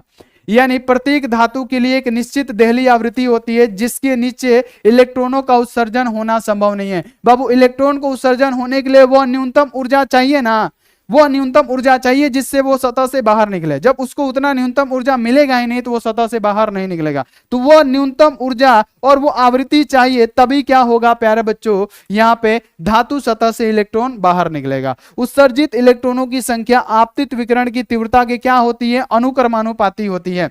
जितना ज्यादा तीव्रता रहेगा प्रकाश का उतना ज्यादा क्या होगा बाबू, ध्यान में रखना है कि इलेक्ट्रॉनों का उत्सर्जन होगा। जितना तेज तीव्रता उतना ज्यादा इलेक्ट्रॉनों का उत्सर्जन। उत्सर्जित इलेक्ट्रॉन की गतिज ऊर्जा आपतित विकिरण के आवृत्ति के क्या होती है, समानुपाती होती है। जितना ज्यादा आवृत्ति की तरंग होगी उतना ज्यादा इलेक्ट्रॉनों का उत्सर्जन होगा। ठीक है, यह नियम है। प्रकाश उत्सर्जन एक ऐसी घटना है जो क्षण भर में क्या होती है, घटित होती है। जैसे ही प्रकाश पड़ा इलेक्ट्रॉनों का उत्सर्जन होने लगा, यानी ये क्षण भर में पूरी हो जाती है। यहां तक आपको क्लियर हो गया। ये देहली आवृत्ति छूटा था ना, इस देहली आवृत्ति को पढ़ लीजिए कि देहली आवृत्ति आखिर है क्या। ठीक है, ये जो देहली आवृत्ति है आखिर है क्या, कि प्रकाश की वह न्यूनतम आवृत्ति जो किसी पदार्थ से इलेक्ट्रॉन, है ना, प्रकाश इलेक्ट्रॉन को उत्सर्जित कर सके, इस आवृत्ति को पदार्थ की देहली आवृत्ति कहते हैं। यानी वह न्यूनतम आवृत्ति जिससे बाबू धातु सतह से इलेक्ट्रॉन बाहर निकल सके, वह न्यूनतम आवृत्ति जिससे धातु सतह से इलेक्ट्रॉन बाहर निकल सके, उसे हम लोग देहली आवृत्ति कहते हैं। जिसे हम लोग न्यू नोट से प्रदर्शित करते हैं। जिसे हम लोग किससे प्रदर्शित करते हैं बच्चों, न्यू नोट से प्रदर्शित करते हैं। ये आप लोग क्लियर रखिए। आप लोग फटाफट से एक बार वीडियो को लाइक करिए, तो जल्दी जल्दी आप लोग वीडियो को लाइक करिए और चैनल को फटाफट से सब्सक्राइब करिए। जल्दी ये काम करिए, वीडियो को लाइक, चैनल को सब्सक्राइब करिए, क्योंकि ये क्लास आज पूरा का पूरा होगा। रुकिए, हम पानी पीते हैं, एक मतलब 20 सेकंड का टाइम दीजिए, पानी पीते हैं, उसके बाद से फिर आगे का क्लास करते हैं। 1 मिनट का 20 सेकंड का टाइम दीजिए, थोड़ा सा गला सूखा है, पानी पी ले। चलिए प्यारे बच्चों, यहां तक तो आप लोगों ने समझ लिया। अब बाबू हम लोग बढ़ते हैं क्या कि अगला टॉपिक हम लोग पढ़ेंगे क्या, जिसका नाम होगा निरोधी विभव। ठीक है, निरोधी विभव के बारे में पढ़ेंगे। तो निरोधी विभव आखिर है क्या, सबसे पहले आप लोग हेडिंग डालिए। और ये आपके फाइनल बोर्ड परीक्षा में बच्चों बता दे 2 नंबर का क्वेश्चन पूछा जाता है और बहुत इंपॉर्टेंट टॉपिक है। और आप इसे नोट करते हुए चलिए। आप लोग नोट्स बना रहे हैं कि नहीं, क्योंकि नोट्स बनाना बहुत जरूरी है बाबू। टाइमिंग कम है आपके पास और इसी में आपको जम के मेहनत करना है, क्योंकि आप जो लक्ष्य रखे हैं कि हमारा फाइनल बोर्ड परीक्षा में इतना नंबर आना चाहिए, तो उतना आना चाहिए। ठीक है, तो आप लोग कॉपी पेन निकालिए और नोट करते हुए चलिए। इसके बाद का जो टॉपिक है बहुत इंपॉर्टेंट टॉपिक है, आइंस्टीन का प्रकाश वैद्युत प्रभाव का समीकरण, जो कि 5 नंबर में हर साल आपके फाइनल बोर्ड परीक्षाओं में पूछा जाता है। तो चलिए, हमने पानी पी लिया। अब बाबू अगला टॉपिक डालिएगा निरोधी विभव। निरोधी विभव क्या होता है, सबसे पहले इसका हम लोग थोड़ा सा डेफिनेशन जान लेते हैं कि निरोधी विभव आखिर होता क्या है।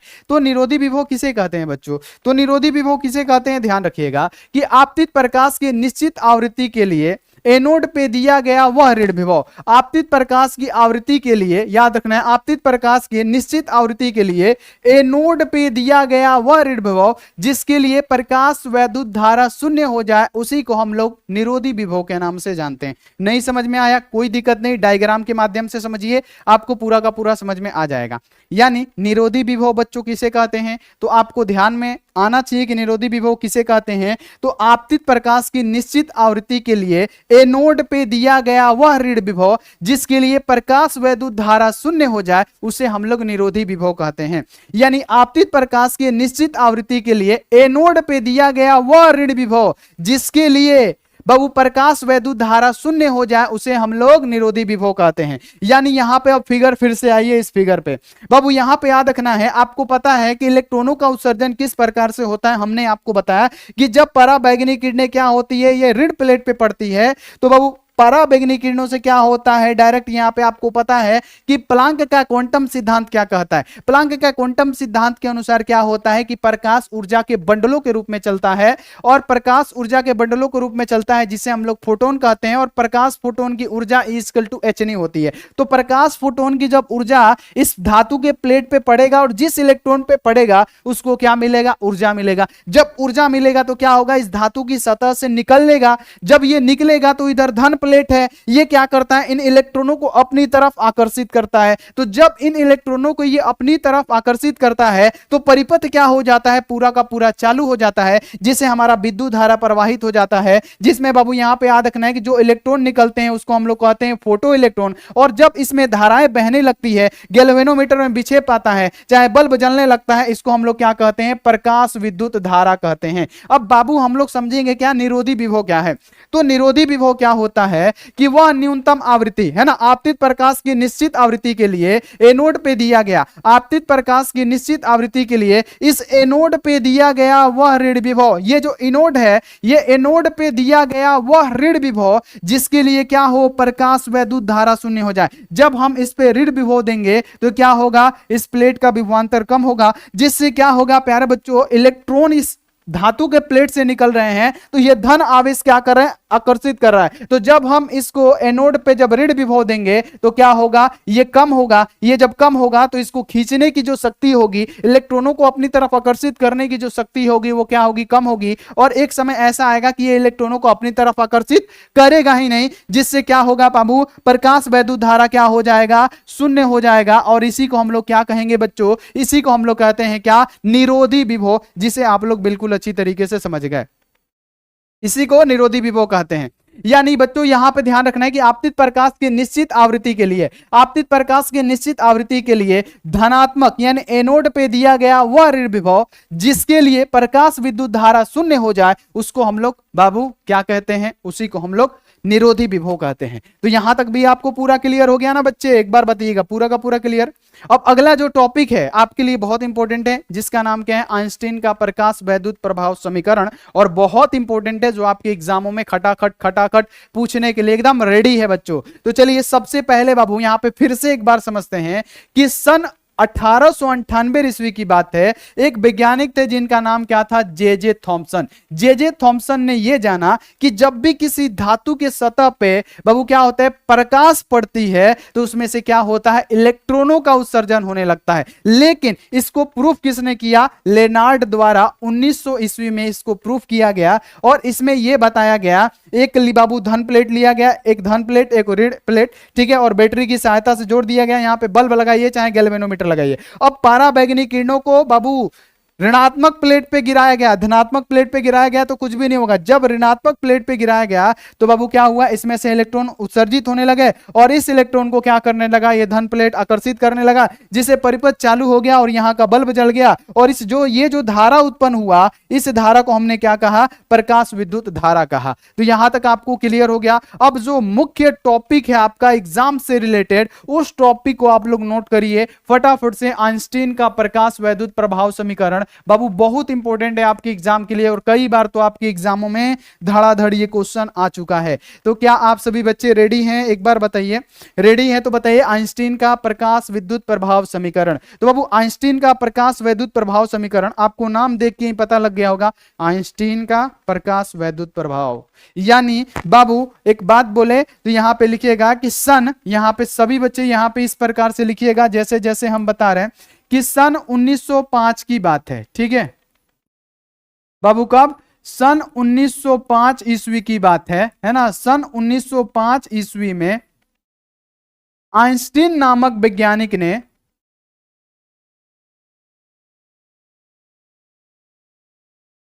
सन 1905 में आइंस्टीन ने प्लांक के क्वांटम सिद्धांत के प्रयोग करके 1905 में आइंस्टीन ने प्लांक के क्वांटम सिद्धांत का प्रयोग करके प्रकाश वैद्युत प्रभाव की व्याख्या की। बाबू ये क्वेश्चन आया हुआ है कि आइंस्टीन ने किसका प्रयोग करके बाबू प्रकाश वैद्युत प्रभाव की व्याख्या की, तो आपको याद रखना है प्लांक के क्वांटम सिद्धांत के अनुसार। यानी सन 1905 ईस्वी में आइंस्टीन ने प्लांक के क्वांटम सिद्धांत का प्रयोग करके प्लांक के क्वांटम सिद्धांत, प्लांक के बच्चों यहां पे लिख दीजिएगा क्वांटम सिद्धांत, क्वांटम सिद्धांत, प्लांक के क्वांटम सिद्धांत का प्रयोग करके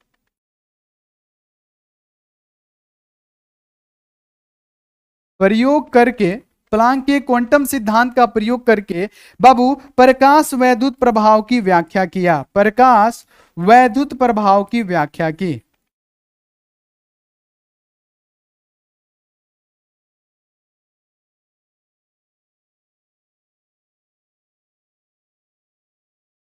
प्रकाश वैद्युत प्रभाव की व्याख्या की, ठीक है। यहां पे आपको इतना क्लियर रखना है। यानी सन 1905 ईस्वी में आइंस्टीन जो थे बाबू, ध्यान में रखना है, आइंस्टीन नामक वैज्ञानिक थे। आप लोग इतना ध्यान में रखिएगा, सन 1905 ईस्वी की बात है। सन 1905 ईस्वी में एक वैज्ञानिक थे जिनका नाम क्या है बाबू, आइंस्टीन। आइंस्टीन ने प्लांक के क्वांटम सिद्धांत का प्रयोग करके प्रकाश वैद्युत प्रभाव की व्याख्या की। अब बहुत सारे बच्चों को यह नहीं पता होगा कि प्लांक का क्वांटम सिद्धांत आखिर है क्या। तो चलिए, प्लांक का क्वांटम सिद्धांत क्या कहता है कि प्रकाश ऊर्जा के बंडलों के रूप में चलता है, जिसे हम लोग फोटोन कहते हैं, और प्रत्येक फोटोन की ऊर्जा क्या होती है, एचनी होती है। इतना आपको क्लियर हो गया कि नहीं, बहुत बढ़िया, वेरी गुड। कि प्लांक के क्वांटम सिद्धांत के अनुसार प्रकाश ऊर्जा के बंडलों के रूप में चलता है, इन बंडलों को फोटोन कहते हैं और प्रकाश फोटोन की ऊर्जा एचनी होती है। यानी यहां पे आप लोग डायरेक्ट लिखिएगा कि प्लांक का क्वांटम सिद्धांत क्या कहता है, प्लांक का क्वांटम सिद्धांत,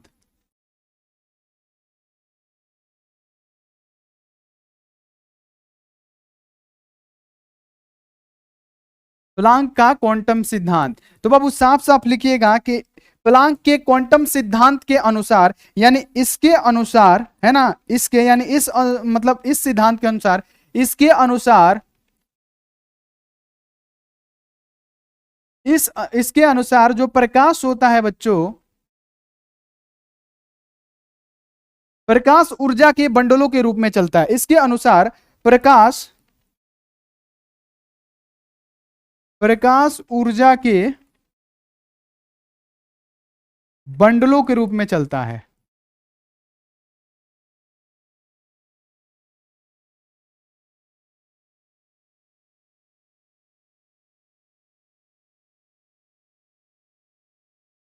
ठीक है, यहां पे याद रखना है जिसे फोटोन कहते हैं,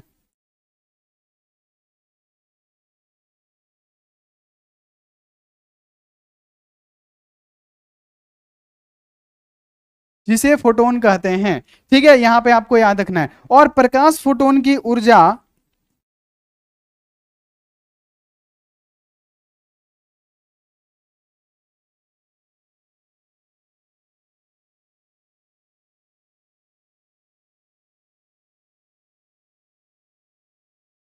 प्रकाश फोटोन की जो ऊर्जा होती है प्यारे बच्चों एच न्यू होता है।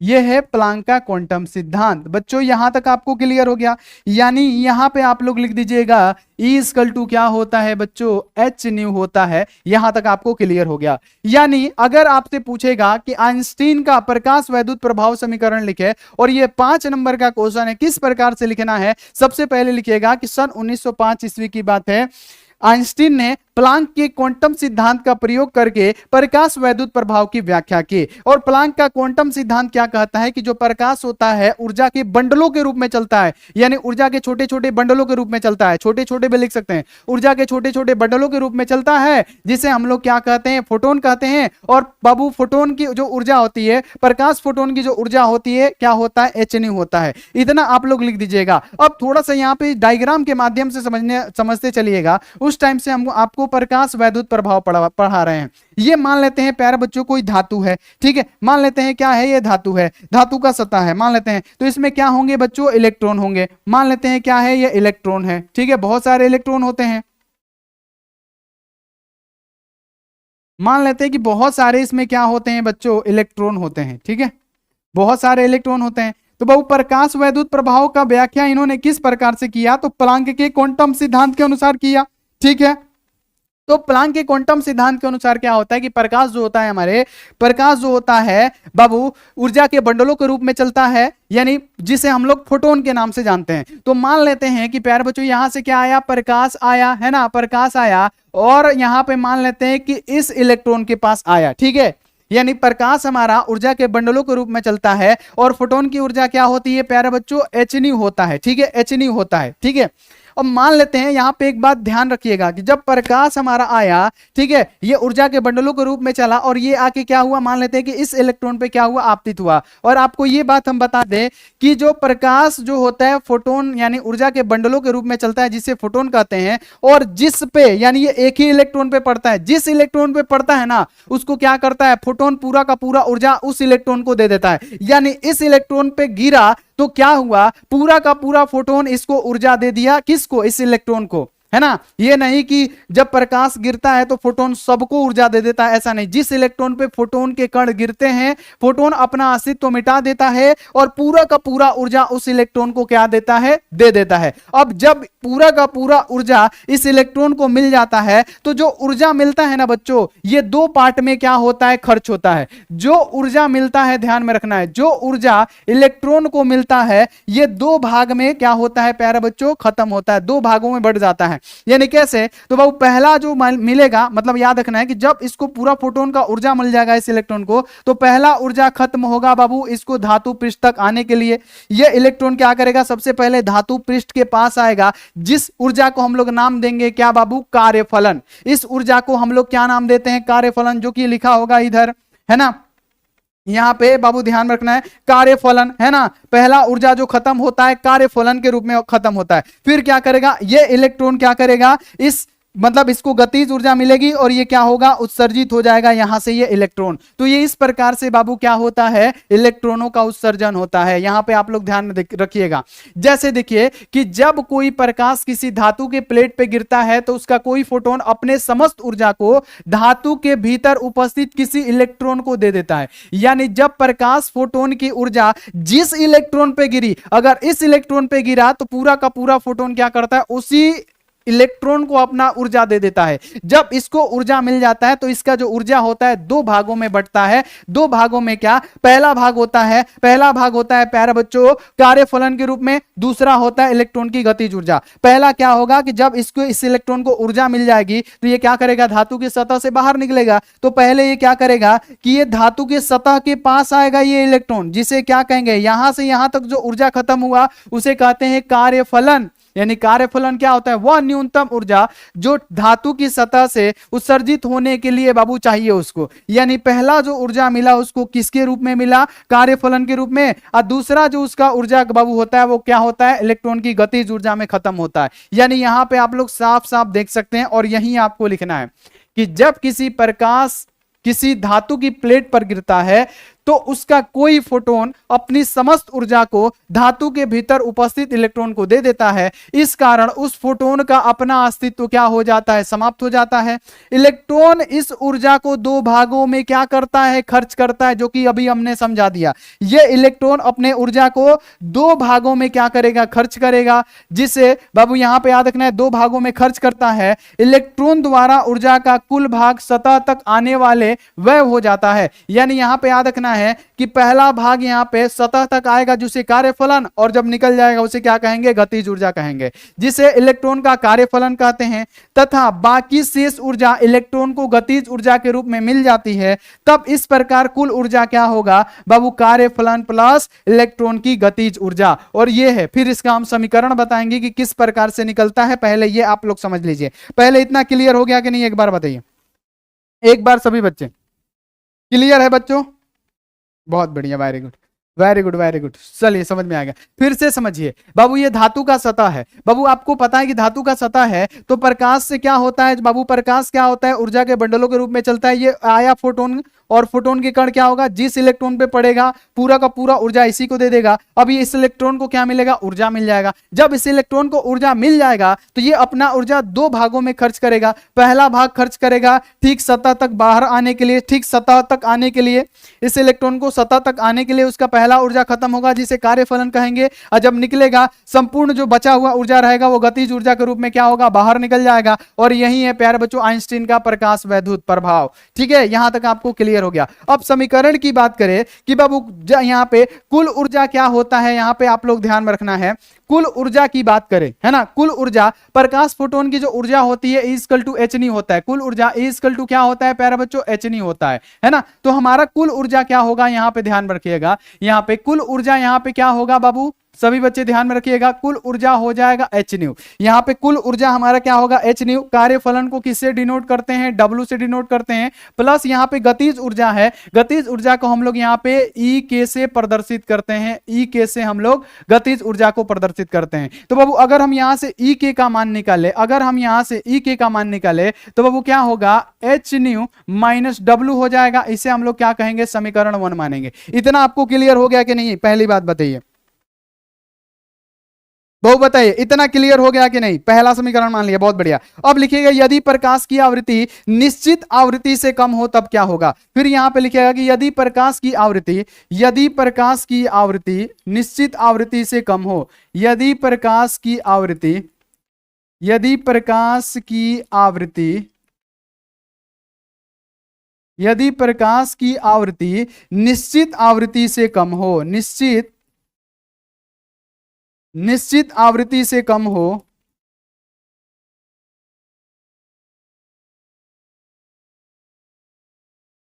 यदि प्रकाश की आवृत्ति निश्चित आवृत्ति से कम हो तो बाबू क्या हो जाता है, W जो हमारा कार्यफलन होता है ना प्यारे बच्चों, क्या हो जाता है, H0 हो जाता है। पहली बात यहां पे ध्यान में रखिएगा।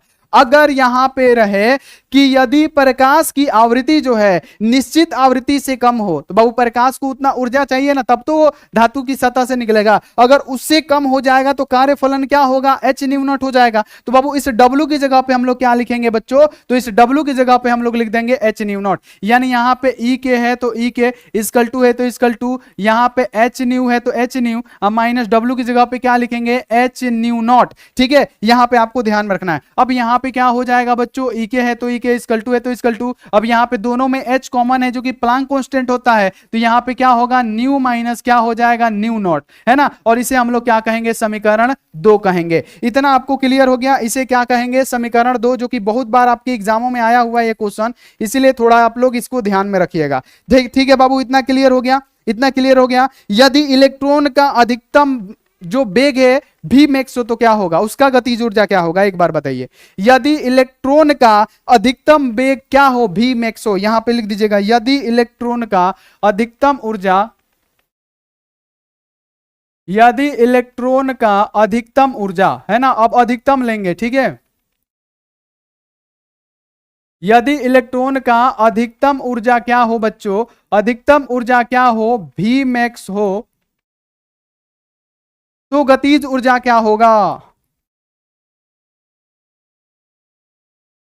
तो गतिज ऊर्जा क्या होता है प्यारे बच्चों, गतिज ऊर्जा होता है, यहां पे आपको ध्यान में रखना है, यहां पे गतिज ऊर्जा होता है 1/2 mv² और यहां पे क्या देंगे, यहां पे भी मैक्स देंगे, mv² और यहां पे क्या होगा, भी मैक्स हो जाएगा, क्योंकि हमने क्या माना है, भी मैक्स माना है, ठीक है, हमने क्या माना है, भी मैक्स माना है, mv² इंटू क्या होगा बाबू, ध्यान में रखना है, भी मैक्स हो जाएगा, क्योंकि देखिए हमने क्या माना है, यहां पे ई के लिख सकते हैं, ई के इक्वल टू क्या होता है 1/2 mv मतलब mv²। आप देखिए सबसे पहली बात कि गतिज ऊर्जा क्या होता है, यदि इलेक्ट्रॉन यहां पे याद रखना है कि ऊर्जा हो तो इसका बाबू गतिज ऊर्जा क्या होता है, E equal to 1/2 half mv² होता है, लेकिन यदि इलेक्ट्रॉन का अधिकतम ऊर्जा भी मैक्स हो तब बाबू यहां पे गतिज ऊर्जा क्या होगा, E इक्वल टू 1/2 mv² तो है, बाकी इसमें भी मैक्स जुड़ जाएगा, ये आप लोग ध्यान में रखना है, इसे हम मान लेते हैं समीकरण 3। अब समीकरण 1 मतलब समीकरण 2 तथा 3 को मिलाने पर, है ना, की तुलना करने पर, यहां पे समीकरण, यहां पे याद रखना है 2 तथा 3 की तुलना करने पर,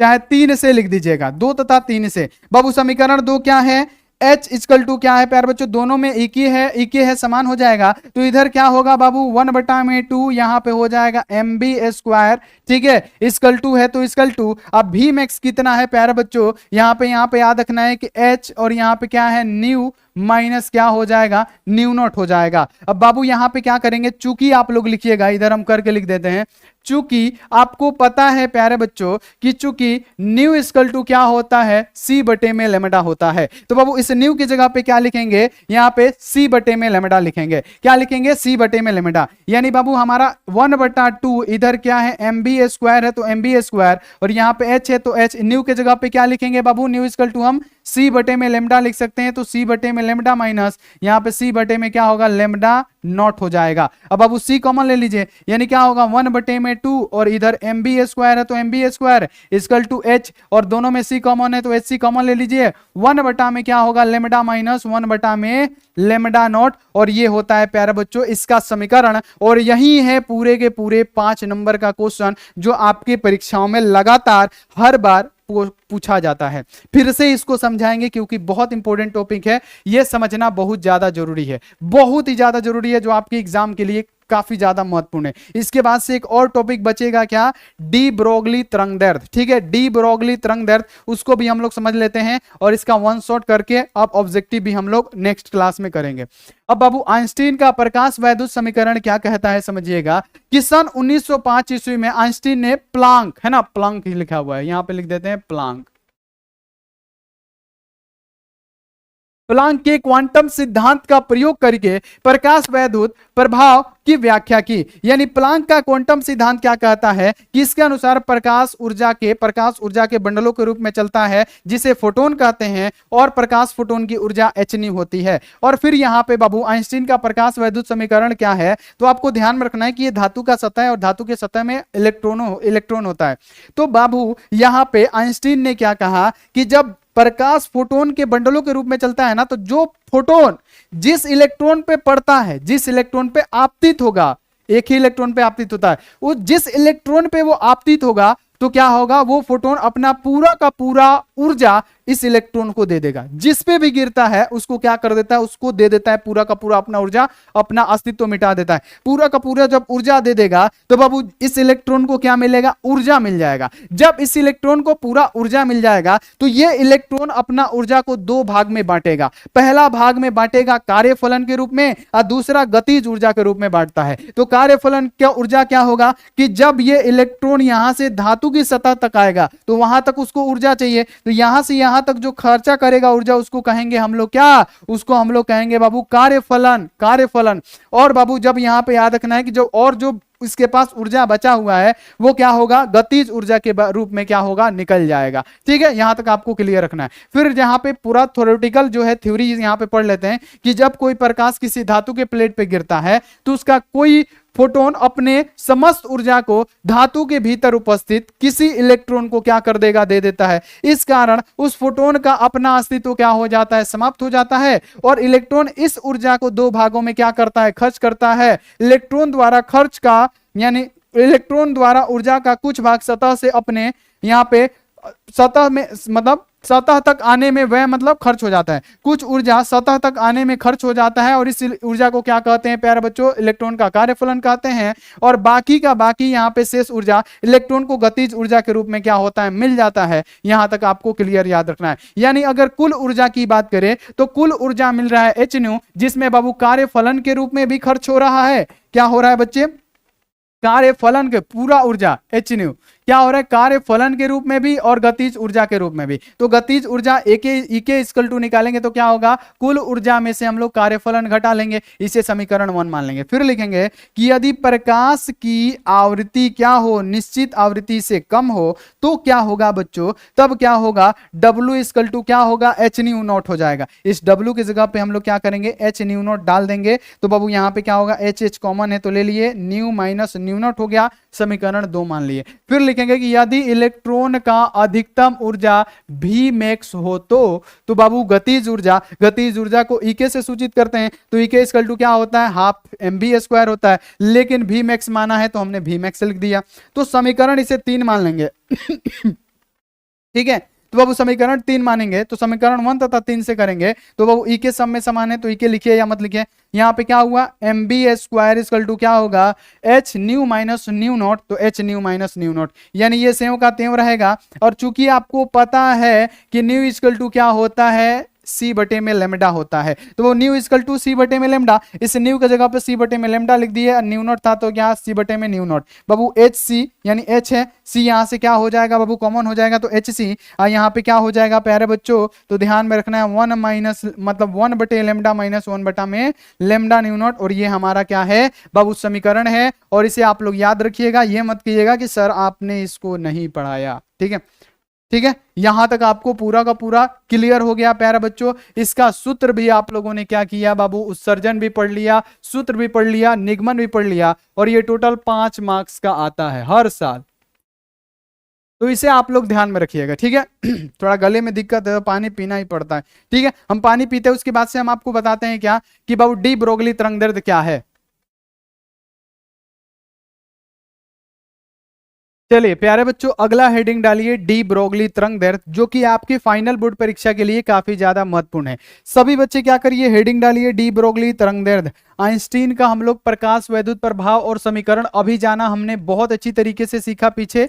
अब बाबू बारी आता है डी ब्रोगली तरंगदैर्ध्य, और ये मोस्ट इंपॉर्टेंट टॉपिक आपके फाइनल बोर्ड परीक्षा में पूछा जाता है। इसका व्यंजक भी पूछा जाता है, यानी समीकरण, जो कई बार ऑब्जेक्टिव में पूछा गया है। नहीं तो ये डी ब्रोगली तरंगदैर्ध्य 5 नंबर में हमेशा पूछा जाता है। इस दोनों में से एक क्वेश्चन हर साल आने की गारंटी रहती है। तो ये दोनों क्वेश्चन को आप लोग बिल्कुल अच्छी तरीके से कर लीजिएगा।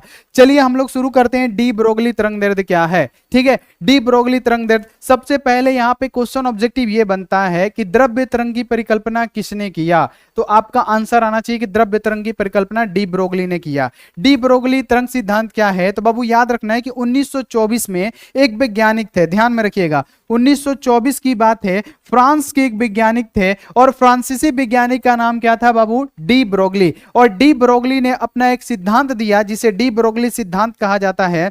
और उस सिद्धांत में इन्होंने क्या कहा कि जो प्रकाश है कण तथा तरंग दोनों के भांति कार्य करता है। कुछ परिस्थितियों में प्रकाश तरंग की तरह कार्य करता है, कुछ परिस्थितियों में प्रकाश कण की भांति कार्य करता है ना। यहां पे इन्होंने ये बात कही, यानी यहां पे डी ब्रोगली तरंगदैर्ध्य की अगर बात करें बच्चों तो ध्यान में रखना है कि 1924 ईस्वी की बात है। 1924 ईस्वी में फ्रांस के एक वैज्ञानिक थे जिनका नाम था डी ब्रोगली। और डी ब्रोगली ने क्या कहा कि प्रकाश कण तथा तरंग की भांति कार्य करता है, यानी प्रकाश कण की भांति भी कार्य करता है और प्रकाश तरंग की भांति भी कार्य करता है। इन्होंने ये कहा कि प्रकाश कुछ परिस्थितियों में कण की भांति कार्य करता है और प्रकाश कुछ परिस्थितियों में तरंग की तरह व्यवहार करता है, इन्होंने ये कहा। और साथ में ये कहा इन्होंने कि प्रकाश इसीलिए डुअल नेचर को दर्शाता है, दोहरी प्रकृति को दर्शाता है, दोहरा नेचर को दर्शाता है। यानी अगर डी ब्रोगली तरंगदैर्ध्य की बात करें तो डी ब्रोगली के अनुसार प्रकाश में कण तथा तरंग दोनों प्रकार की प्रकृति होती है। यानी प्रकाश कुछ परिस्थिति में कण की तरह कार्य करेगा और प्रकाश कुछ परिस्थिति में तरंग की भांति कार्य करेगा। यानी इसमें क्या होगा, दोहरी प्रकृति होगी, डुअल नेचर होगा, यह आपको ध्यान में रखना है। यानी डी ब्रोगली के अनुसार, यानी डी ब्रोगली सिद्धांत के अनुसार क्या कहा कि डी ब्रोगली सिद्धांत के अनुसार प्रकाश में कण तथा तरंग दोनों की प्रकृति होती है, अर्थात प्रकाश कुछ परिस्थितियों में कण की तरह कार्य करता है और कुछ परिस्थितियों में तरंग की तरह कार्य करता है या तरंग की भांति कार्य करता है, जिसे द्वैत प्रकृति कहते हैं। किसका, प्रकाश का द्वैत प्रकृति, यानी प्रकाश का डुअल नेचर भी कहते हैं। अब यहां पे इन्होंने बहुत अच्छी बात ये लिखी है कि डी ब्रोगली ने बताया कि गतिशील कण सदैव तरंग की भांति व्यवहार करता है। डी ब्रोगली के अनुसार जो गतिशील कण है, जैसे फोटोन हो गया, इलेक्ट्रॉन, ये क्या है, गतिशील कण। तो डी ब्रोगली के अनुसार गतिशील कण हमेशा किसकी तरह कार्य करेंगे, ऑब्जेक्टिव बनेगा। तो डी ब्रोगली के अनुसार जो गतिशील कण होंगे वो किसकी भांति कार्य करेगा, तरंग की भांति कार्य करेगा। यानी डी ब्रोगली ने बताया कि गतिशील कण सदैव यानी हमेशा तरंग की तरह व्यवहार करता है। जैसे जब कोई द्रव कण यानी क्या हो, इलेक्ट्रॉन हो या फोटोन हो, गतिशील अवस्था में होता है तो वह तरंग की भांति ही व्यवहार करता है। तब इन तरंगों को द्रव्य तरंग अथवा डी ब्रोगली तरंग के नाम से जाना जाता है। यानी डी ब्रोगली तरंग किसे कहते हैं, तो डी ब्रोगली ने बताया कि गतिशील कण हमेशा तरंग की भांति कार्य करते हैं। जैसे जब कोई द्रव्य या कण क्या करता है, जैसे फोटोन या इलेक्ट्रॉन गतिशील अवस्था में होता है तो वह तरंग की भांति कार्य करता है। और बाबू तब इन तरंगों को क्या कहा जाता है, द्रव्य तरंग कहा जाता है, चाहे इसी को डी ब्रोगली तरंग कहा जाता है। और क्वेश्चन ये बनेगा कि डी ब्रोगली तरंग की परिकल्पना किसने किया, डी ब्रोगली तरंग की परिकल्पना किसने की, बाबू यहां पे याद रखना है, किसने किया बाबू, डी ब्रोगली, है ना। या द्रव्य तरंग की परिकल्पना किसने किया, डी ब्रोगली ने किया। कई बार आपके एग्जामों में पूछा जा सकता है। और इनके अनुसार क्या है कि जितने भी गतिशील कण है सदैव किसकी तरह कार्य करते हैं, हमेशा तरंग की भांति कार्य करते हैं। जैसे मान लेते हैं कोई कण इलेक्ट्रॉन हो चाहे फोटोन हो, सदैव ये बाबू याद रखना है कि तरंग की तरह ही भांति कार्य करते हैं। और इन्हीं तरंगों को बाबू यहाँ पे द्रव्य तरंग कहा जाता है या डी ब्रोगली तरंग के नाम से हम लोग जानते हैं। पहले बताइए इतना आपको क्लियर हो गया कि नहीं, इतना क्लियर हो गया बच्चों, एक बार फटाफट से बता दीजिए, जल्दी जल्दी जल्दी जल्दी।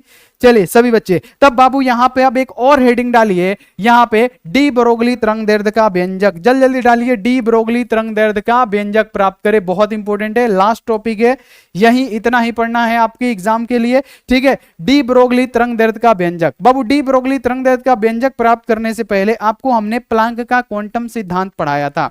प्लांक के क्वांटम सिद्धांत में हमने आपको क्या बताया कि प्लांक के क्वांटम सिद्धांत के अनुसार हमने आपको यह बताया कि प्रकाश ऊर्जा के छोटे छोटे बंडलों के रूप में चलता है, जिसे हम लोग फोटोन कहते हैं। और फोटोन प्रकाश यानी याद रखना है फोटोन कहते हैं, और प्रकाश फोटोन की जो ऊर्जा होती है वो क्या होती है, एच होता है। तो हम लोग साफ लिखेंगे बाबू क्या, प्लांक के क्वांटम सिद्धांत के अनुसार, बाबू याद रखना है प्लांक के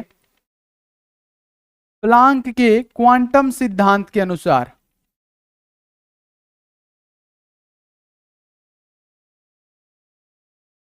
प्लांक के क्वांटम सिद्धांत के अनुसार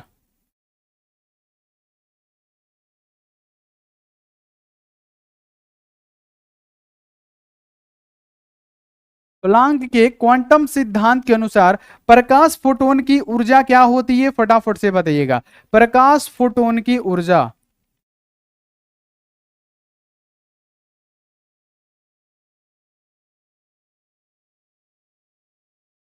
प्रकाश फोटोन की बच्चों ऊर्जा क्या होती है प्लांक के क्वांटम सिद्धांत के अनुसार, तो बाबू ये होता है E=h होता है। इसे हम लोग समीकरण 1 मानेंगे। बाबू जब समीकरण 1 मानेंगे तो यहां पे ध्यान में रखना है, सभी बच्चे फिर से लिखेगा कि अगर हम प्रकाश को आवेशित कण मान लें तो आइंस्टीन के सापेक्ष सिद्धांत के अनुसार क्या होता है, E=mc² होता है, आपने पढ़ा होगा कि अगर हम प्रकाश को आवेशित कण माने तो यहां पे साफ साफ लिखिएगा बच्चों कि अगर, है ना, लिखिएगा यहां पे सभी बच्चे कि अगर हम प्रकाश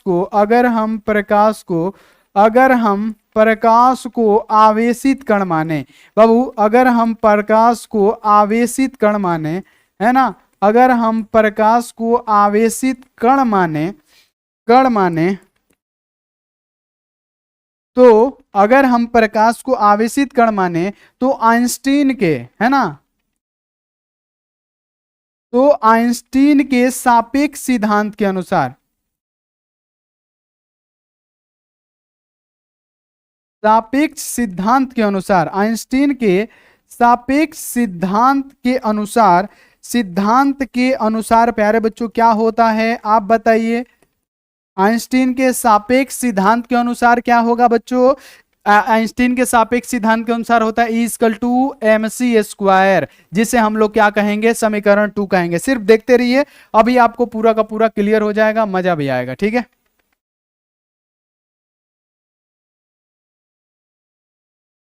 ठीक है, सिंपल सा आपको पहले लिखना है कि प्लांक के क्वांटम सिद्धांत के अनुसार प्रकाश फोटोन की जो ऊर्जा होती है प्रकाश बंडलों के रूप में चलता है।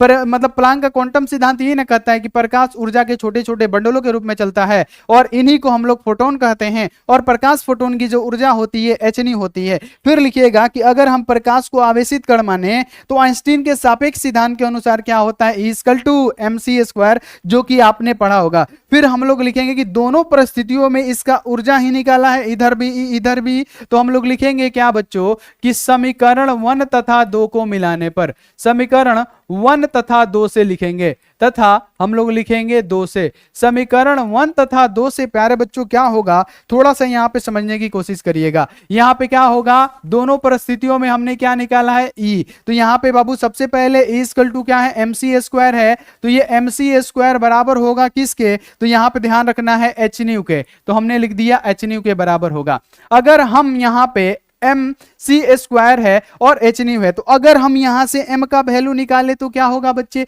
अगर हम यहां से m का वैल्यू निकालेंगे तो m इक्वल टू क्या होगा, hν बटे में क्या होगा, c² होगा, hν बटे में c²। चूंकि आपको पता है बच्चों, यहां पे लिखिएगा कि चूंकि हम जानते हैं कि न्यू इक्वल टू हमने क्या बदला कि c बटे में क्या होता है लेमडा, पीछे हमने निकाला था तो लिखा था कि न्यू इक्वल टू क्या होता है, c बटे में लेमडा, तो इस न्यू की जगह पे क्या लिखेंगे, c बटे में लेमडा, यानी m इक्वल टू क्या होगा, h बटे में यहाँ पे c² है तो c इंटू सी लिख सकते हैं, और बाबू यहाँ पे न्यू के जगह पे क्या लिख सकते हैं, c बटे में यहाँ पे लेमडा है तो हम लोग c बटे में लेमडा लिख देंगे। अब बाबू यहाँ पे कटने वाला है c, तो ये c से एक c कट जाएगा, यानी हमारा यहाँ पे क्या बचेगा बच्चों, m इक्वल टू क्या बचेगा, h बटे में c लेमडा, क्या बचेगा, h बटे में c लेमडा बचेगा। इतना आपको क्लियर हो गया कि नहीं, ठीक है, इतना क्लियर हो गया। फिर लिखिएगा अगर फोटोन को प्रकाश का चाल माने तो क्या होगा, यहां पे लिखिएगा कि अगर